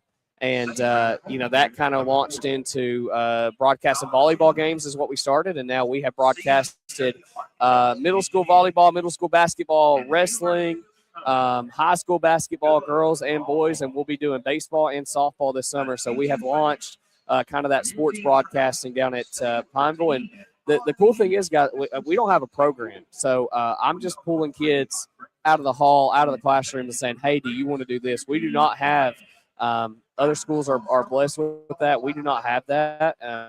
We're just getting kids who may be interested in it and saying, here we go. And we're blessed with Bell Whitley. They provided money for our students to be a broadcaster.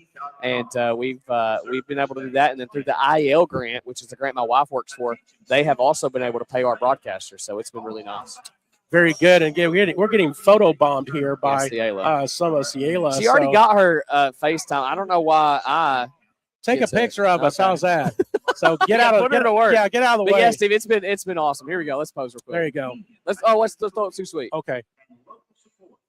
Right there in the middle of the Chase Carson halftime show. Yeah, how's that? Yeah. Very good. Thank you. Yeah, it's been oh my gosh, she's just taking over. It's been Talk awesome. about the interest though, John. Talk about the interest of the students. You said, again, you don't have a program like some other schools are blessed to have, but talk about the interest of your students and how that's grown.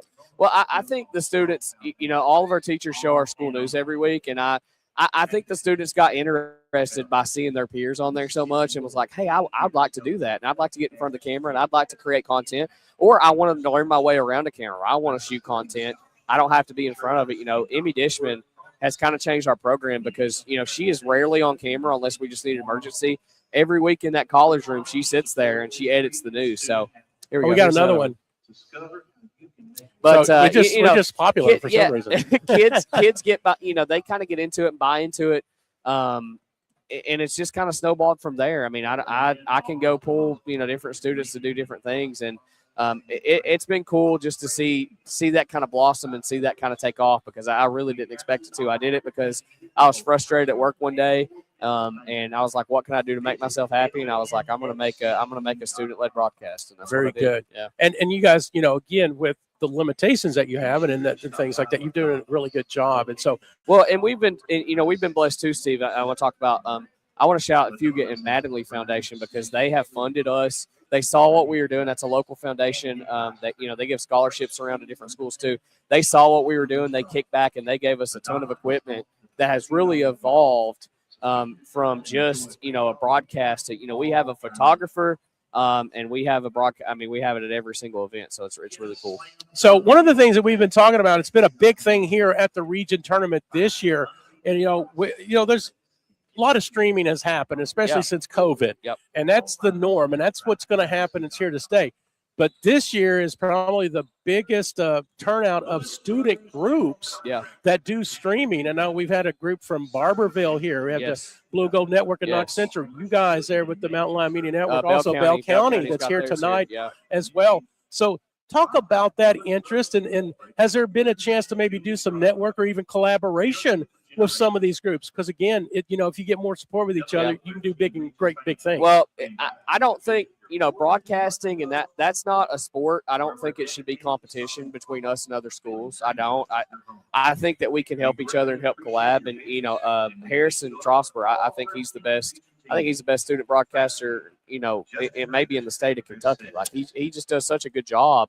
And, I talked to him while he was here and I asked, I was like, dude, do you want to, when you all come down, when Knox plays at Pineville, like hop on our broadcast and work with our kids and have one from Pineville and one from Knox. I think that would be super cool. And then Middlesboro is not here, but we're currently collaborating with Middlesboro with our two mayors from Pineville and Middlesboro. And their Jacket podcast is actually helping us with that because we're trading back and forth. So that's really cool. I want our kids to do like us. Like, we have how many different streams there? They said it on KSR. There's like 7 different streams. Yeah. But, when you come into the arena, you're on 13th region. We are not competing. No. We're not competing. No, and that's what I want to show the kids. Like, this isn't a competition. This is collaboration. And collaboration happens on the top. People at the top in any business are collaborating and making each other better. And that's what I want from our kids, and to understand, like, I don't care if they have Knox Central on their stuff. They are your broadcasting peers. They are your partners. But a big shout out to OBI for allowing the student broadcast. Not only that, but the 13th region media as a whole, everybody, they have been so awesome to my kids, man. Yeah. Like, those kids, like, they have talked about that at school. They've talked about it on social media. And a big shout out to Tyler Amberger. He's been on here. Ciela Amaya, and then Trent Sizemore. He's been working too with his photography. He's done a great job. It's been really great to talk to some of these students here this week. We had Blakely Castle. Yes. We had Emily Jordan Love on Blakely, this by the way. evening. Blakely's a homie. Yep. And then sure. we talked to Harrison earlier this Yes. week. And, Harrison is almost like the dean of broadcasters. Absolutely, this is his third yes. regional tournament. Yes. And that, high praise from you, saying that he may be one of the best student broadcasters in the state of Kentucky. I'd put him up against anybody. I really would. So, I'd put Harrison up against anybody. And he wants to do that post high school. He's going to go to the University of Georgia. Yeah. He really wants to do that. I know some of the kids here, some may not do that in the sense of their major, but you know what? They can use that experience in whatever they're doing. We were talking to Blakely about how she can use that in what she wants to do as well. And I think, a big thing when I was in the Gear Up Grant and why I focus on broadcasting, because I think it's such a builder in soft skills. It gives you confidence. It gives you public speaking ability. And I tell my kids, it allows you to walk in any room and you're confident because you know you can go talk to anybody in that room. Yeah. Because you've been behind a mic and because you're talking to, 106 people right now or whatever. And they've really taken that to heart. And, again, they've done a phenomenal job. Like I'm not gonna lie, it was like proud papa moment when I was on the big one first night, and I looked down, and I just see my kids down there broadcasting. Like it got me emotional because, same thing. I was at Knox Central the other night calling for the big one, and Brian said, pointed the camera back, and he said, "Wave," and I looked back, and Ciela and Trent and Emmy and Tyler and a couple more, like they're all just sitting behind me, like, and I just thought that was so cool that to have that. And they make getting up every morning worth it and coming to work worth it. I love working with them, man, and they do a really good job. It's every day is fulfilling because of them. Well, John, I'm going to let you go because, again, you got some duties as well. We're getting ready for the second half. Brian's looking at his phone, man. Well, he fired me earlier today. Yeah. But that's a different story. I went over my time. I went over my time for him. He said he limited me. Oh, really? Yeah, but well, you might get fired too, right? I didn't let him fire me. I'm already fired. There you go. Love you, brother. Love you. John North, appreciate you, man. Appreciate you. Steve Black, the man. The right man. There you go. John North, broadcaster extraordinaire, volleyball coach, and leading up the Mountain Lion Media Network. So we'll get Randy back in here. I'll get his headset on, and I'm going to let you talk a little bit, and I'm going to adjust the camera as we get ready for the second half.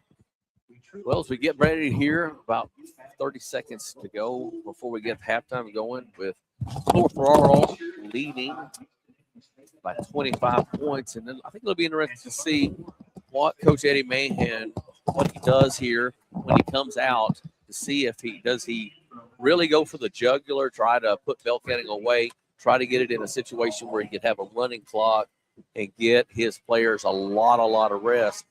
South Laurel won kind of going away, but their starters had to play basically the whole game.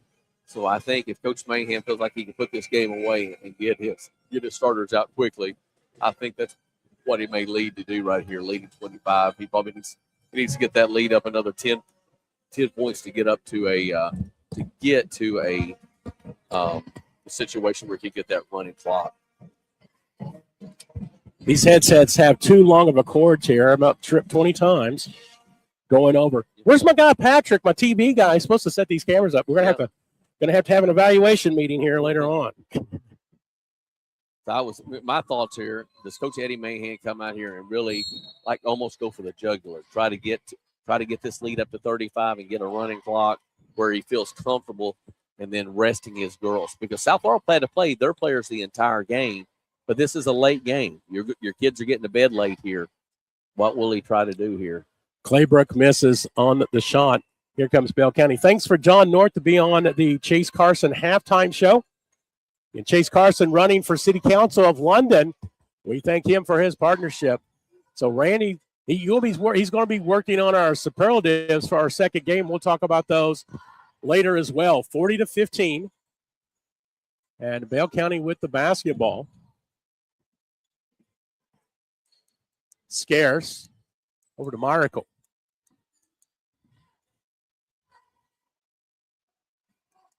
So shout out to Samantha North to her comment, as her hubby was John that we had on there. And so shouting out from Harlan. She's taking over the volleyball duties. Randy is allowing John to do some broadcasting. Bella Mahan shot no good. Rebound by Claybrook, and I think she's going to be fouled. Claybrook got the rebound, got bailed out on the foul because she brought the ball down low instead of just going straight back up with it. But North will keep it underneath her basket here. Bristol Jordan with the foul, her second. 6:52, 40-15. So no one has scored here. And a rare turnover on the Jaguars, traveling by Claybrook. So little disjointed both sides here. As we played over about a minute 15 here in the third quarter. Again, 25-point lead. And as Randy said, I think if you're North Laurel, you kind of want to see if you can push that to get the continuous clock situation. Or at least get to where you feel like you can really, really sub deep and not have to worry about stuff. So Bell County, for someone that's down by that big score, very deliberate, but attribute that to the North defense too, Randy. They're very, very tight in their defense plays. Well, they make you play so fast and hard. They went under the screen right there and left a wide open three, though. Big three from Bristol Jordan, number 3 for 3. And cuts into the lead. 22 points now is the separation. Big skip pass over to Mahan, finds Claybrook, kicks it out to Phillips, the 3, no good. Claybrook gets the loose ball, battling Lamb. They're going to call a jump ball, and it'll go to Bell County. So, North's come out here, had a really good look early on, a turnover, a tie up, and, 2.5 minutes in here, no points. Came out a little flat.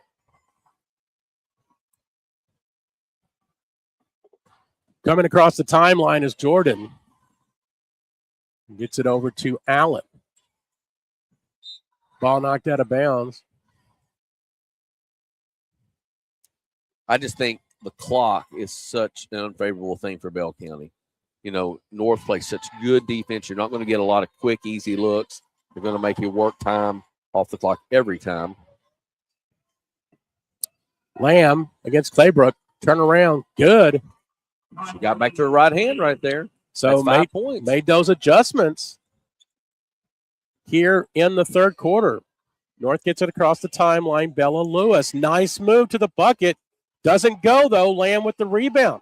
Here come the Bobcats. See what they can do here. Driving in, Nevaeh Allen with the 2. We should get a timeout. Let's see what happens. Let's see. I think you're calling one. I'm calling one. Coach Randy says we need to stop the momentum here. 7 straight you've given up. Layla Phillips picks up her dribble. She's triple teamed and gets the bucket. Oh, wow. My goodness. Got fought out of the tie up, everything, was able to pull away and get the basket. It was just strong athletic move by that young lady. And again, an 8th grader. That is not an 8th grader move. 42-22, 20-point advantage for the Jaguars. Again, the winner to take on South Laurel tomorrow night for the region title. I struggle sometimes why Lamb is not, they don't get her in the block. where she can go to work. She touches the ball so many times in the perimeter without shooting it or even thinking about shooting it. I'm not a coach. I'm just just an observer. I'm just an observer. Bristol Jordan for three. She's got another three here in the quarter. That's two. And 42-25. So slowly, Bell County starting to chip away. We were talking about a running clock, and it's going the other direction. The rainbow three for Mahan, no good. Battle for the rebound. It'll be Bella Lewis. So North Laurel will reset. Haley Combs now, top of the key. Some substitutions getting ready to come in for both teams. Combs goes in, shot no good. Lamb gets the rebound. Here comes Bell County. See if they can cut into more of that lead. Allen goes up, and it's good. Now you need the timeout, and we're going to get that. So I think Coach Mahan has seen enough. It's going to be a full timeout. We'll take a break ourselves. Back in a moment. The Martin family has been in the trucking industry for over 3 generations. My grandfather started this company selling salvage parts in the 1960s, and we're celebrating over 20 years as a Peterbilt dealer. Although we've grown and changed over the years, our focus has always been on you. We get it. When your truck's down, you're not making money. That's why we keep thousands of quality parts in stock so you can get back on the road as soon as possible. At Martin's Peterbilt, relationships matter, and that's why we've been around for generations. Come see us. No doubt in the world we live in today, security is our number one priority. Let me tell you about the good folks at L4 Security Group. They offer surveillance, hiring solutions, risk management, guards, mobile patrol, and much more. Buddy Blair and John Blanton have over 60 years experience in the industry and protect over 12 states. Make sure you check out their new location at 116 Shiloh Drive in London, Kentucky. Thank you, L4 Security Group, for your sponsorship of the 13th Region Media Network.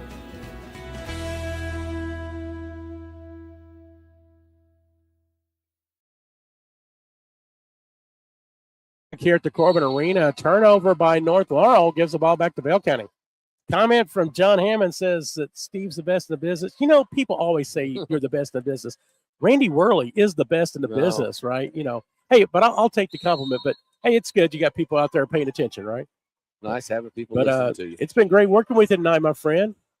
I've enjoyed it. First time. It's our first time. I just, that Ronnie Smith, I don't know about him, though. Oh, I hope he's not watching or listening. Bell County looking to do some more damage here in the third quarter. In all seriousness, they have definitely disrupted things for North Laurel. Kyrie Lamb driving to the bucket against Hubbard, and it's 42-29. I mean, earlier in this quarter, Randy, we were talking about a continuous clock. Now we're close to having a ball game here. Lewis does put it in for North. Bella Lewis, 15-point game. But again, it was a 25-point game at half. Just need to continue with the pressure. Doing what's getting you here. 2-10 and counting. Randy, if they could get it to 10, maybe single digits, maybe a tall order in the last 2 minutes, but if they can chip into that, I think definitely a good chance for Bell County to really get themselves back in. That ball knocked away. It'll stay with Bell County. Substitution in for the Bobcats, number 3, Bristol Jordan. I'd put her back in because, she hit those. Yes. She's what got this she got a little go rally coming back here. Exactly right. She's what started it. Stay with the hot hand, Coach. Bristol just a freshman, so youth being served here tonight on both sides. Allen over to Jordan. You notice they got Claybrook on Jordan now. They don't want to give that 3 up. So Coach Mahan trying to make some adjustments here. Jordan goes from left to right, gets it over to Redmond, who's entered the game. Miracle now. Well, defense there from Combs. And it goes out of bounds. So, unfortunately, Bell County with an empty trip. So, defensive pressure there. Give that one nod to the Jaguars. So, hopefully they can stem that Bell County tide. They get it across the timeline. Emma Carl, who's in the contest. looking for Hubbard. It's an errant pass. And let's see, it's going to go back to Bell County. She got up in the air, had nowhere to go. I mean, no passing lane. Going to see if he thought a ball was tipped here. So they're talking about it. I think they're going to change the fortunes here. Well, the referee that called it, I liked how the other referee didn't overrule him until he came and asked him. And he said, yes, I had the tip. We better be careful what we say, Randy. Ronnie's listening. Yeah, okay. Approaching 1 minute to go here in the third quarter. Carl over to Combs. Again, North being very deliberate. They can with this lead. Carl in the corner, gets it out to Claybrook. Skip pass over to Lewis. Lewis drives in, floater. It's good. And Bella Lewis, 2 quick buckets and starting to widen that lead once again. Right back to 17. I think if you're Bell right here, you really need to see a basket go through right here to have just to have a little hope going into the fourth quarter. Final 30 seconds here, third quarter, Corbin Arena. Allen, no good. Hubbard with the rebound. That was not the shot that Bell County's coach wanted. You're exactly right. I could tell by his look and the rub of his forehead. Bella Lewis with the miss. Redmond with the rebound.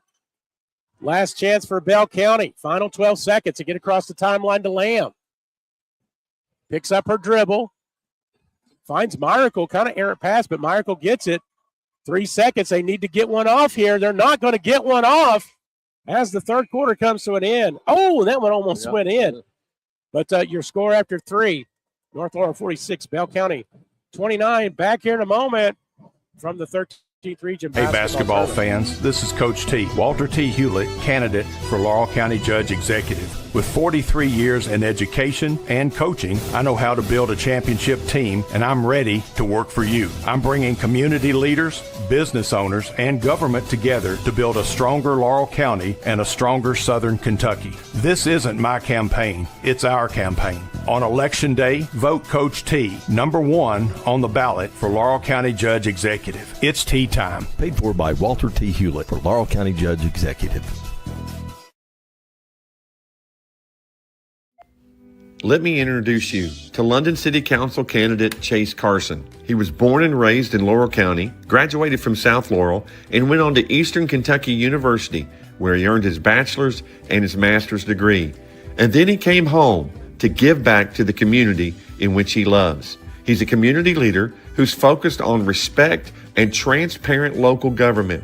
He believes the residents deserve accountability and professionalism from its elected officials. Would you please consider voting for Chase Carson for your next London City Council member? Randy Worley, when's the last time you've been on vacation? Last fall break last year. Well, the next time you book a vacation, won't you check out Daisy's Dream Destinations? Simbri Crisalago will help you plan that next vacation.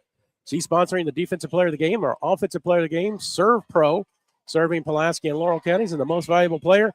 Brought to you by the good folks at VFW Post 3302, serving Laurel County. Randy will have those interviews at the end of this contest. First things first, as we start the fourth quarter, and Laylee Phillips with the first 2, and it's 48-29 here from the Corbin Arena. Really good set right there to get that easy basket right there. And that'll set them up to a 19-point lead. Nice steal, Haley Combs, up and in. We've seen that quite a bit here in this contest. I think Haley knows I'm picking a defensive player of the game over here. She's like, I need to impress, Randy. I need more steals. Yes. I want to get back on. I think she was the defensive player of the game the other night, too. So she's like, I need to do this again. She's leading that way right now. Again, we will not divulge these as we get a timeout on the court. Bell County, I think we're going to it's going to be a full timeout. We'll take one ourselves back. Hello, my name is Chance McPeak, and I'm running for magistrate of District Number 5. I've spent more than 20 years serving our community as a proven volunteer, problem solver, and hands-on leader. I believe leadership means being proactive, seeing issues before they become problems, and planning for the future with a clear vision and common sense mentality. I'm open-minded, reliable, and committed to making decisions that put our families, our safety, and our growth first. This is my home where I raise my 3 children with my wife, Katie, and we are ready to work every day to move District 5 forward together. Please consider voting McPeak for magistrate in May of 2026. Thank you. This has been paid for by Chance McPeak.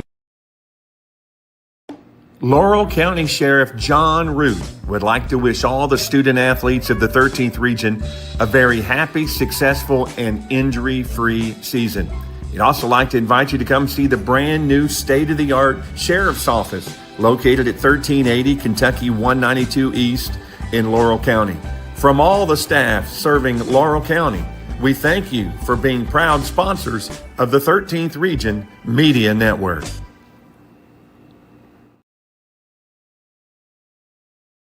Steve Black, Randy Worley with you. Final 6:57, and North Laurel up 50-29.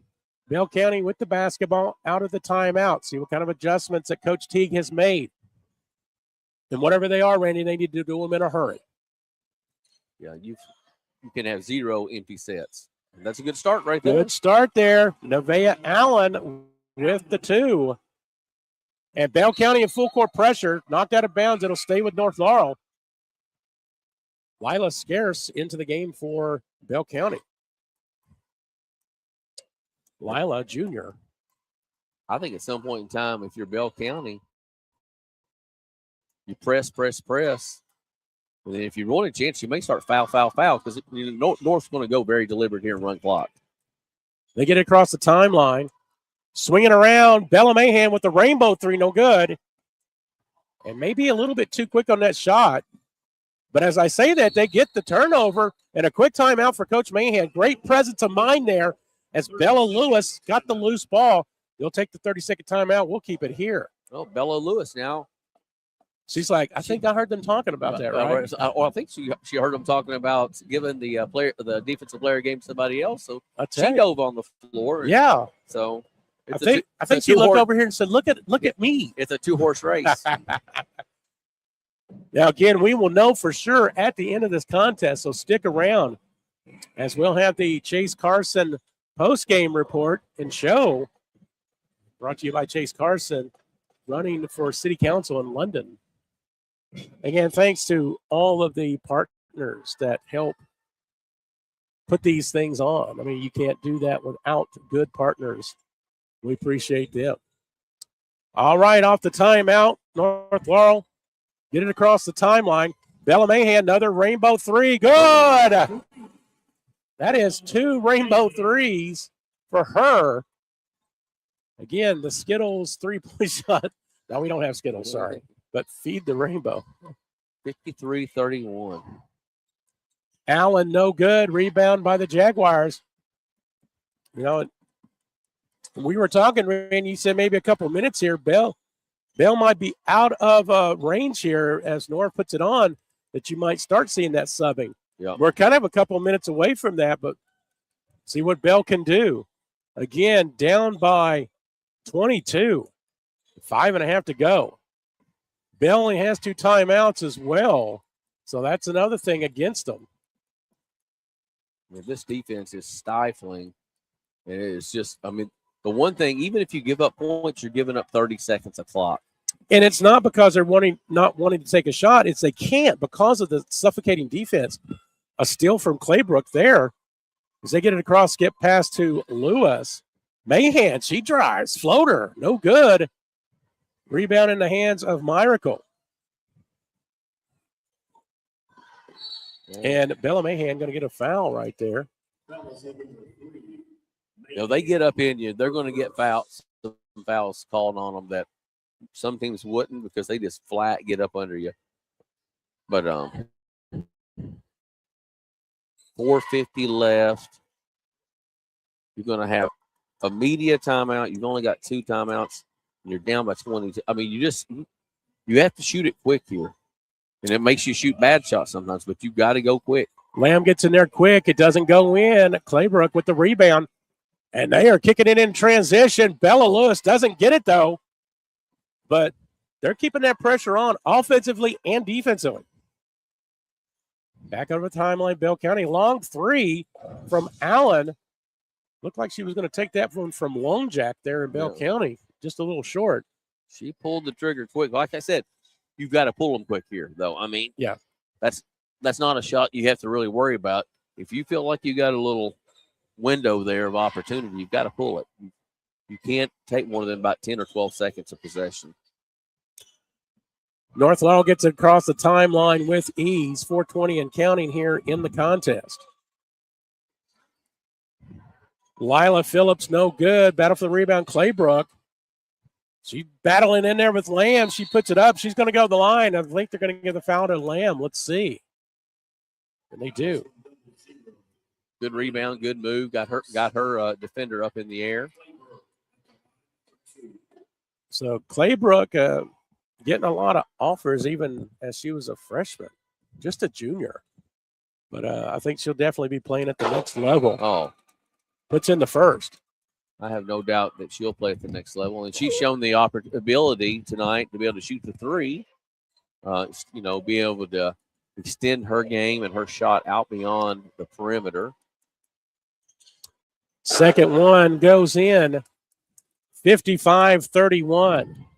24-point lead, and we are halfway through this fourth quarter.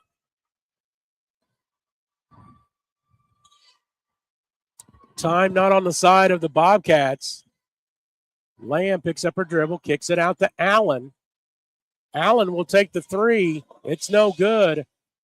Off to the right, Claybrook gets the rebound. Here comes Combs. Now she'll slow things up as she crosses the timeline over to Phillips.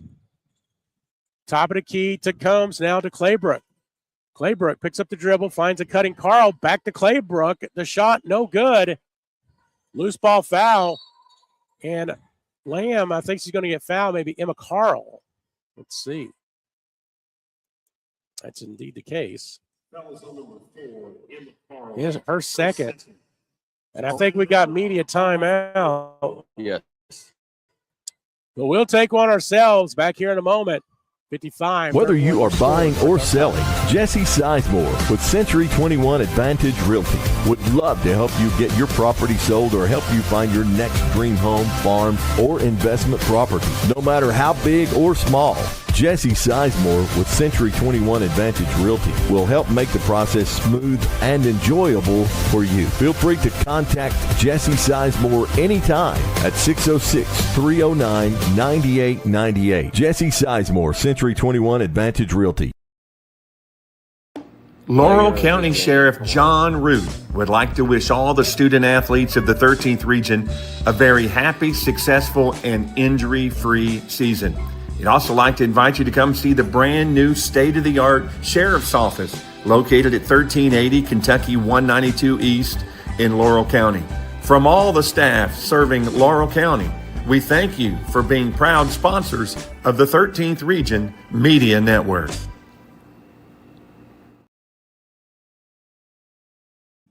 Back at the Corbin Arena, let's take one more quick break as they're in their timeout. Let me introduce you to London City Council candidate Chase Carson. He was born and raised in Laurel County, graduated from South Laurel, and went on to Eastern Kentucky University, where he earned his bachelor's and his master's degree.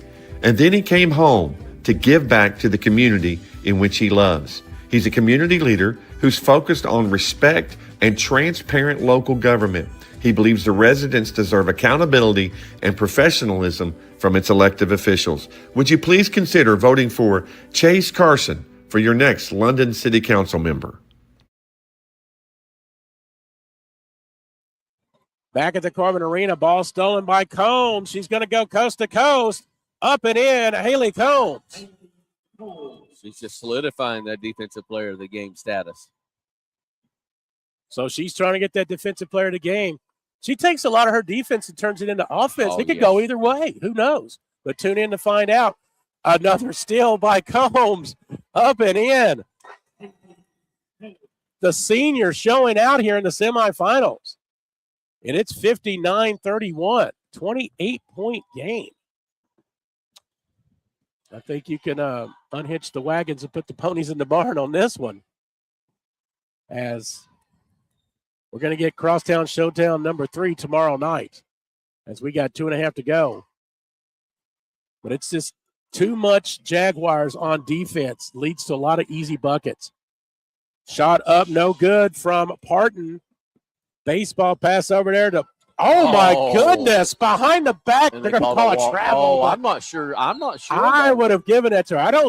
I didn't see a travel there, but she took that like behind her back, to avoid it being knocked away, and then laid it up. If she just hadn't stuck it here, if she had just taken it all the way around, I think he would have counted it. It just looked awkward. All it was. Well, it was. Oh, what a play though! Yeah. 59-31. What can she not do? Her defense leads to offense. I mean, she can lead the scoring and lead in steals and things, and that's just her game. Well, I'm starting to lean in my thinking maybe a little bit different tonight. I may make a different little change here. We'll tell you this.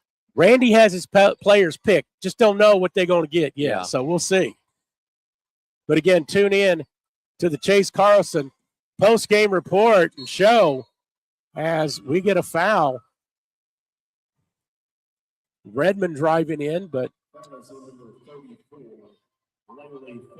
34, Laylee Phillips, her second. So a minute 39 to go, 59-31, North on top. It'll be North Laurel, South Laurel. Crosstown Showdown numero 30. I don't think that's correctly how I say that, but number 3 tomorrow will be the deciding one as they split games in the regular season.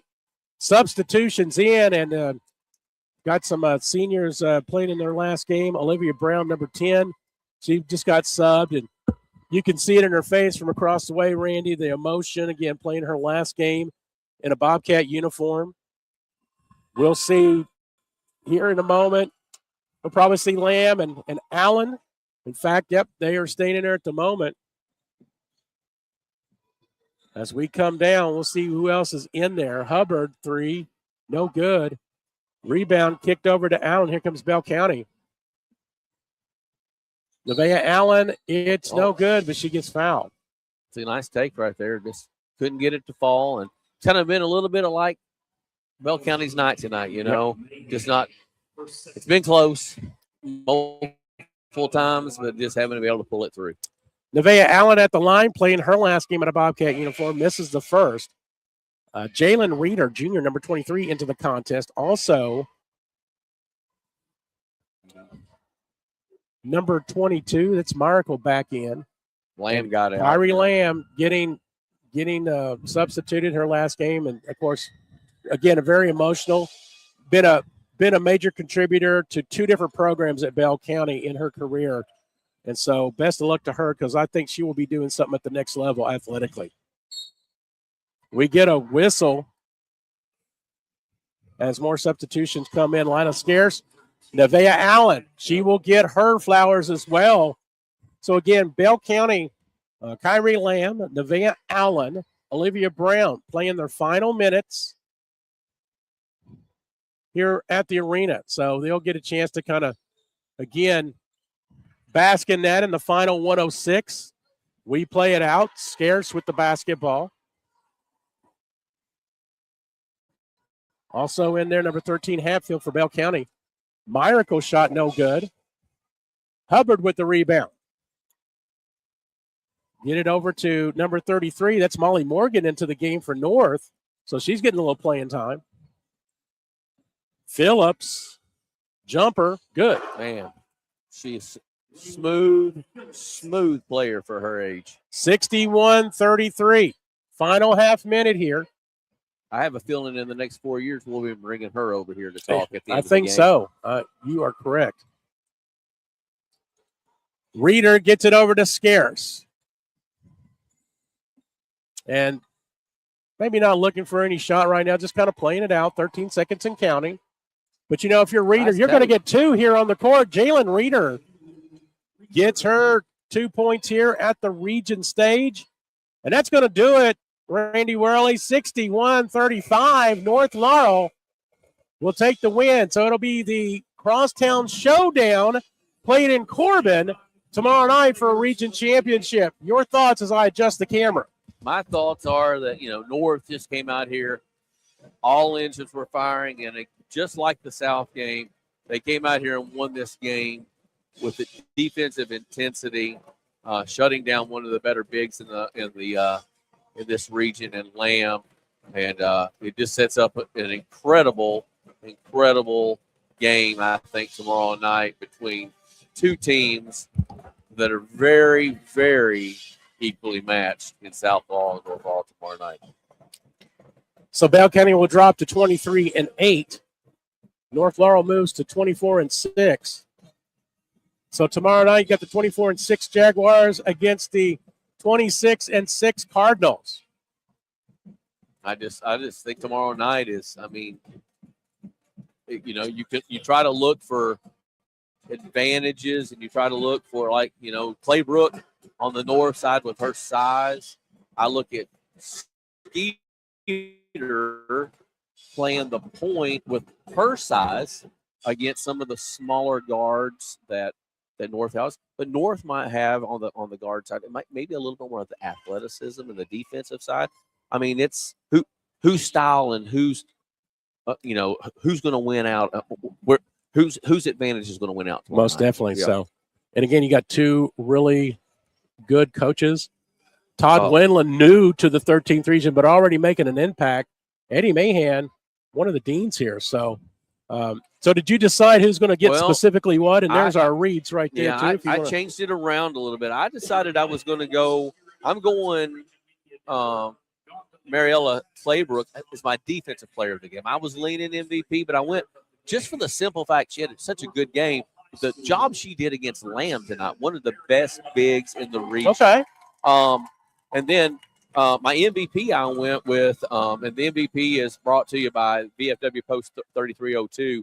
My MVP, I went with Haley Combs. Yes.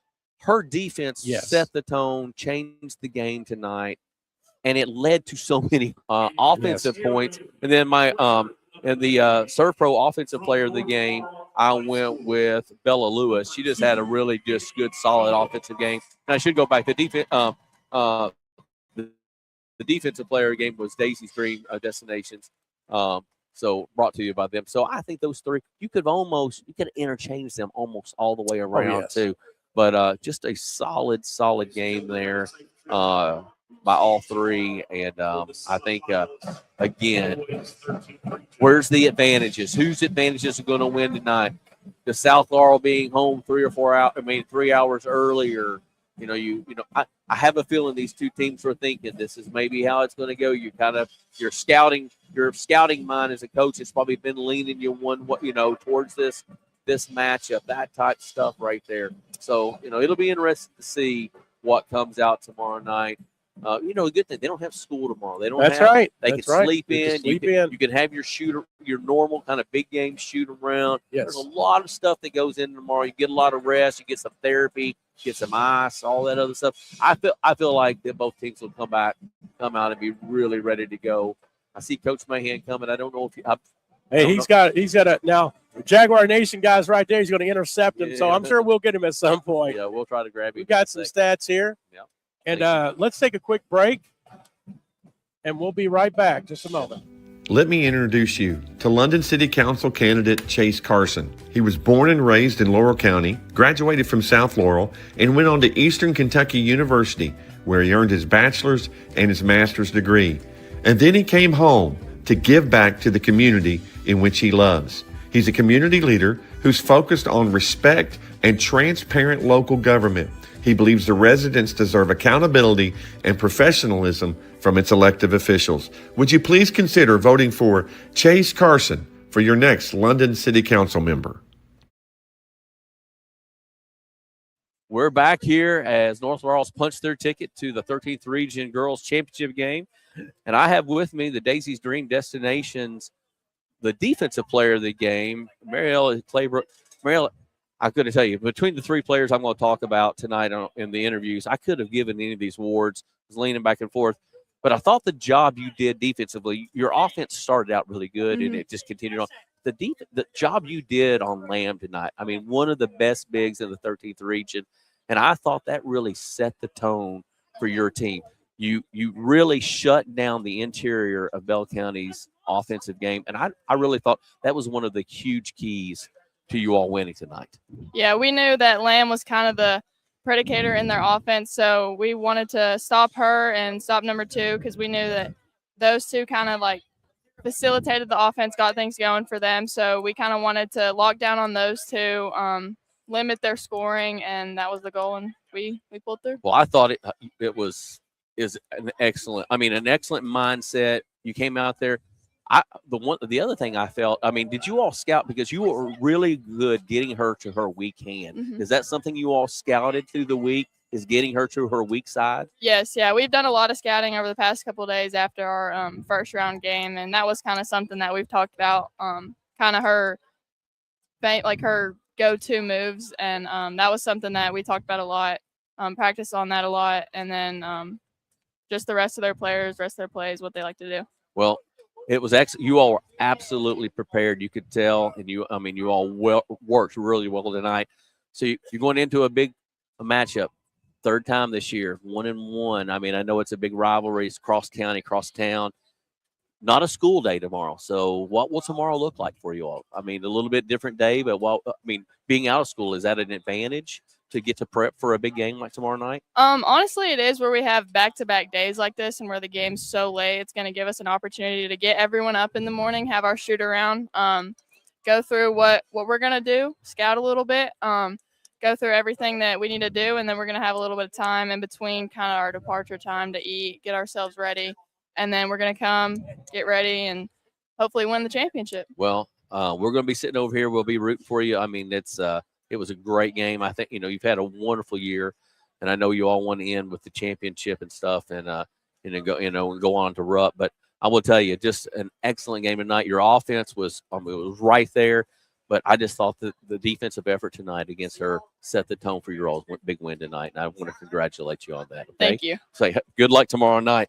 So that was the Daisy's Dream Destinations Defensive Player of the Game, Mariella Claybrook, and she was dominant tonight on the defensive side, holding back Lamb from Bell County in her efforts for Bell County. And we'll bring another one in here. So I'm going to bring in here Miss Bella Lewis. Bella, you are the Serve Pro, the Pulaski and Laurel County Serve Pro Offensive Player of the Game for us. I thought, and I will tell you, the three players I'm kind of talking to tonight, I thought I could have spread these awards out evenly above it. Your all's defense was great. Yeah, tonight. we really executed on our defense. We was really denying the ball hard when it got picked up and making sure that they couldn't get any passes off. Well, but I will tell you, I felt your offense tonight, you could tell that you all had scouted well. I felt you all really used your all's advantage. Your strength really showed tonight. Yeah, 100%. I agree. And and just not a school day tomorrow. Yeah. Big advantage, you think? Playing back-to-back days, have a big game, a team you want to prepare for. I think so, because it gives us more time to rest, and that's really what we need right now after playing this good game, us getting up and down the court a lot and playing really hard defense. What we need right now is rest and ready to prepare for South. I mean, I have to believe Coach Mahan's mentality has to be in defense, because I see how you all get into players. I mean, I was telling Steve, and I think you have to.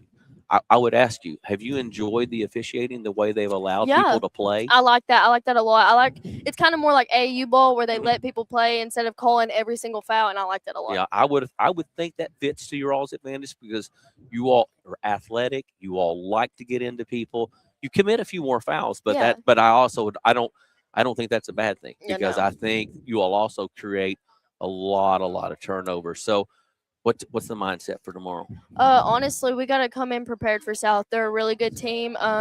We got to lock down defensively, do what we have to do, and do what we have to do on offense and execute really well. Well, we're going to be over here. We're reps at the whole 13th region. We'll be cheering both teams on, and really looking forward. I think it's going to be a great game.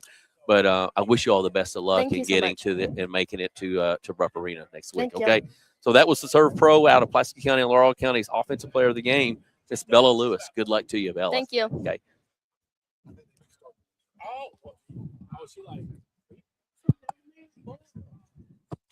And we're going to have a couple of other people come here. We're going to see if we may be able to catch a word from the coach here real quick, if you can.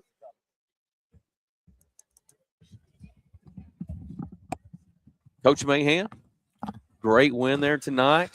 I know, getting to the championship game is always probably goal number one for North Laurel, and then taking it on beyond that. But that first step of winning that 13th region. But one thing I took away tonight, Coach, from watching was your kids' defensive effort tonight. I know they went out there and they scored well, put 61 points up, but holding the 35, the defensive effort, and especially I was telling our defensive player of the game was Miss Claybrook, because I thought the effort she put in on Lamb tonight was exceptional. She is a tremendous defender, and she's versatile when she's doing it. When I subbed and brought one of our younger post players in, I was able to move Mariella to the perimeter and use her as a double, and that's what her versatility, both offensively and defensively, is always great. But we can play so much pressure defense too, whether it's zone or man, because we know that we have her behind us, and she's just a wall down there for us. Yeah, well, and I kind of marveled and talked in the game about her discipline to move Lamb to her weak side. Mm-hmm. Lamb's a big girl. Big, strong girl, and Claybrook did such a good job of making her go left, and I thought that was an excellent job by her tonight. I think most people that were looking into this game was anticipating a huge matchup between what I think is probably the two best post players in the region, and two of the better ones in the entire state right now. Lamb is really, really not. I don't think people talk about her enough. She is a tremendous player, so hats off to her. But we knew that it was going to be a tough matchup, and what I love was Mariella was able to come out and play to some of her strengths too, of just coming out to the perimeter even and knocking down the three and handling the ball a little bit. But like you said, defensively, she was locked in. She knew which way she needed to push Lamb. She knew how she needed to defend from the get-go, and I think that set the tone early on. If it hadn't been for the third quarter, I'd really be happy. Yes, I understand. The third quarter was one that was a let up. I think we only scored 6 points in that quarter. We gave up 14, by far the most. It was a mental letdown. Don't like to see that this time of year, obviously, at any point in time. But at the end of the day, it's survive and advance, and that's what we were able to do today. Absolutely. So moving, playing your cross-town rival tomorrow, do you like the fact that it's a Saturday? I know it's a late game. Do you like the fact that it's a Saturday so you can change it up a little bit different and, more rest, or would you rather it just be after a the regular battle, day? After the battle we had right here, we need to sleep in the morning a little bit. We for sure I understand do. that 100%. It won't be me sleeping in, but the girls would definitely be able to get to sleep in a little bit. We'll have our shoot around and walk through starting at 11 o'clock tomorrow, because our boys will be playing at 2:30. So it's anticipated anymore that the Laurel counties are going to be good at girls basketball. And I agree. Laurel County itself is such a traditionally rich with Coach Bowling and the teams he had from the 70s and the 80s. And then you get into the 90s and you have the school split. And it's amazing that you have two schools from the same county in the same town that is always competitive in girls basketball. And it's going to be a fun battle tomorrow. It's one that we relish in, and I'm sure that South relishes in. We look forward to all year long. We know that when we're playing each other in the regular season, there's a purpose to it, because even though it's not in the same district, we know it could easily be seen again in the region tournament, and it creates a really good rivalry. I agree 100%. And I'm looking I think it's going to be a great matchup. I personally, after watching this region, I've enjoyed how these officials are calling the game. Yes. They're letting kids get after each other. One of your girls said, I kind of felt a little bit like an AU atmosphere, letting good players get after each other and play.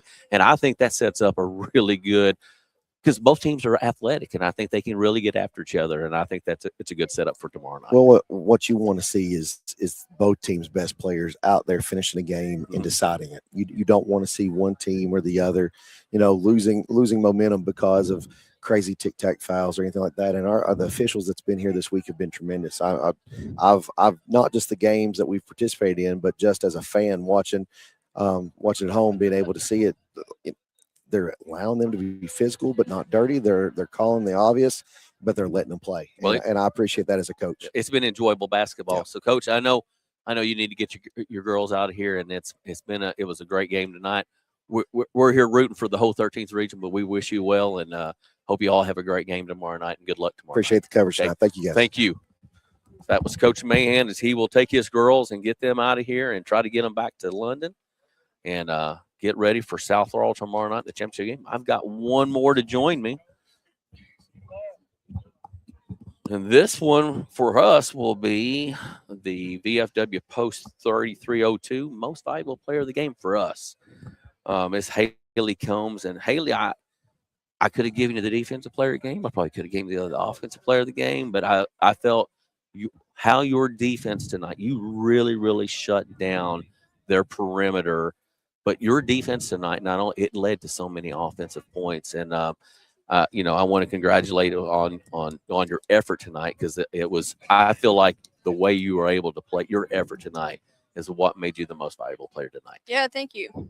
And so, is that something that Coach Mahan just really, really harks up? Because I marvel at how you all play defense, how you all get into people and get up into them. Is that something that he really harks on? Yeah, well, we've talked about it from the beginning of the season. We have to be built on defense in order to win, especially around now, because your defense leads to your offense, and so yeah, that's something we've really stressed at practice and definitely in games.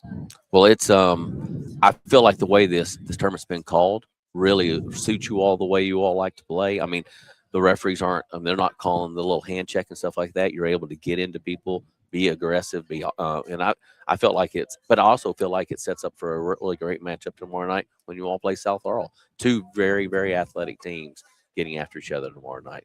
Thoughts on playing South Laurel tomorrow night? We're ready, man. I'm ready. I'm glad we have them. We'll hopefully get a good crowd. It's going to be there's not a doubt in my mind. It's going to be a big crowd on both sides. They're a great team. I'm sure nerves will be up, but it's all good.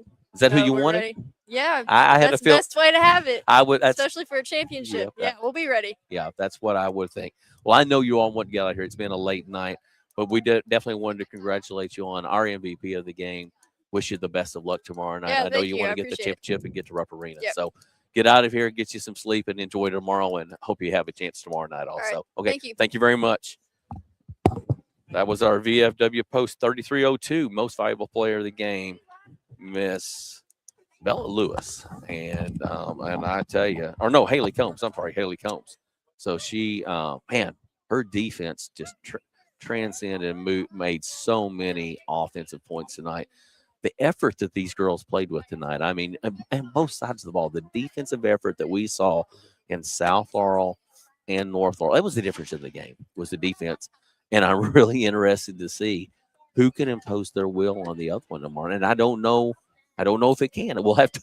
I will say this: if confidence is a factor, Haley Combs got some confidence. I was talking to her a few minutes ago, and just mentioned a little bit. I won't say what she said. Yeah. She's very confident. But I think no matter what, it's going to be really competitive. I'm looking forward to that, and I think it's the best two teams. In the region. Yeah. And we're going to see who gets it and gets to Rupp Arena, but should be a good one tomorrow night. Hey, thanks a lot. It was fun. First time. Act like we've done it for years. Yep. Well, we're going to be right back on the air for the boys tomorrow. What, at 1 o'clock? Well, 1 o'clock tip off, and we got Bell County, Whitley County in that first contest, followed by North Laurel and Corbin. And I think two interesting contests there. I'm looking forward to that one here on the L4 Security 13th Region Media Network.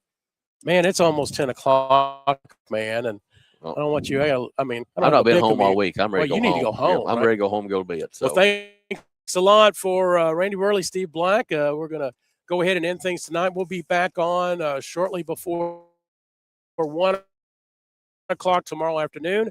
We'll have Super Saturday with the boys semifinals. And then later on that evening, at 7 o'clock, the championship of the girls.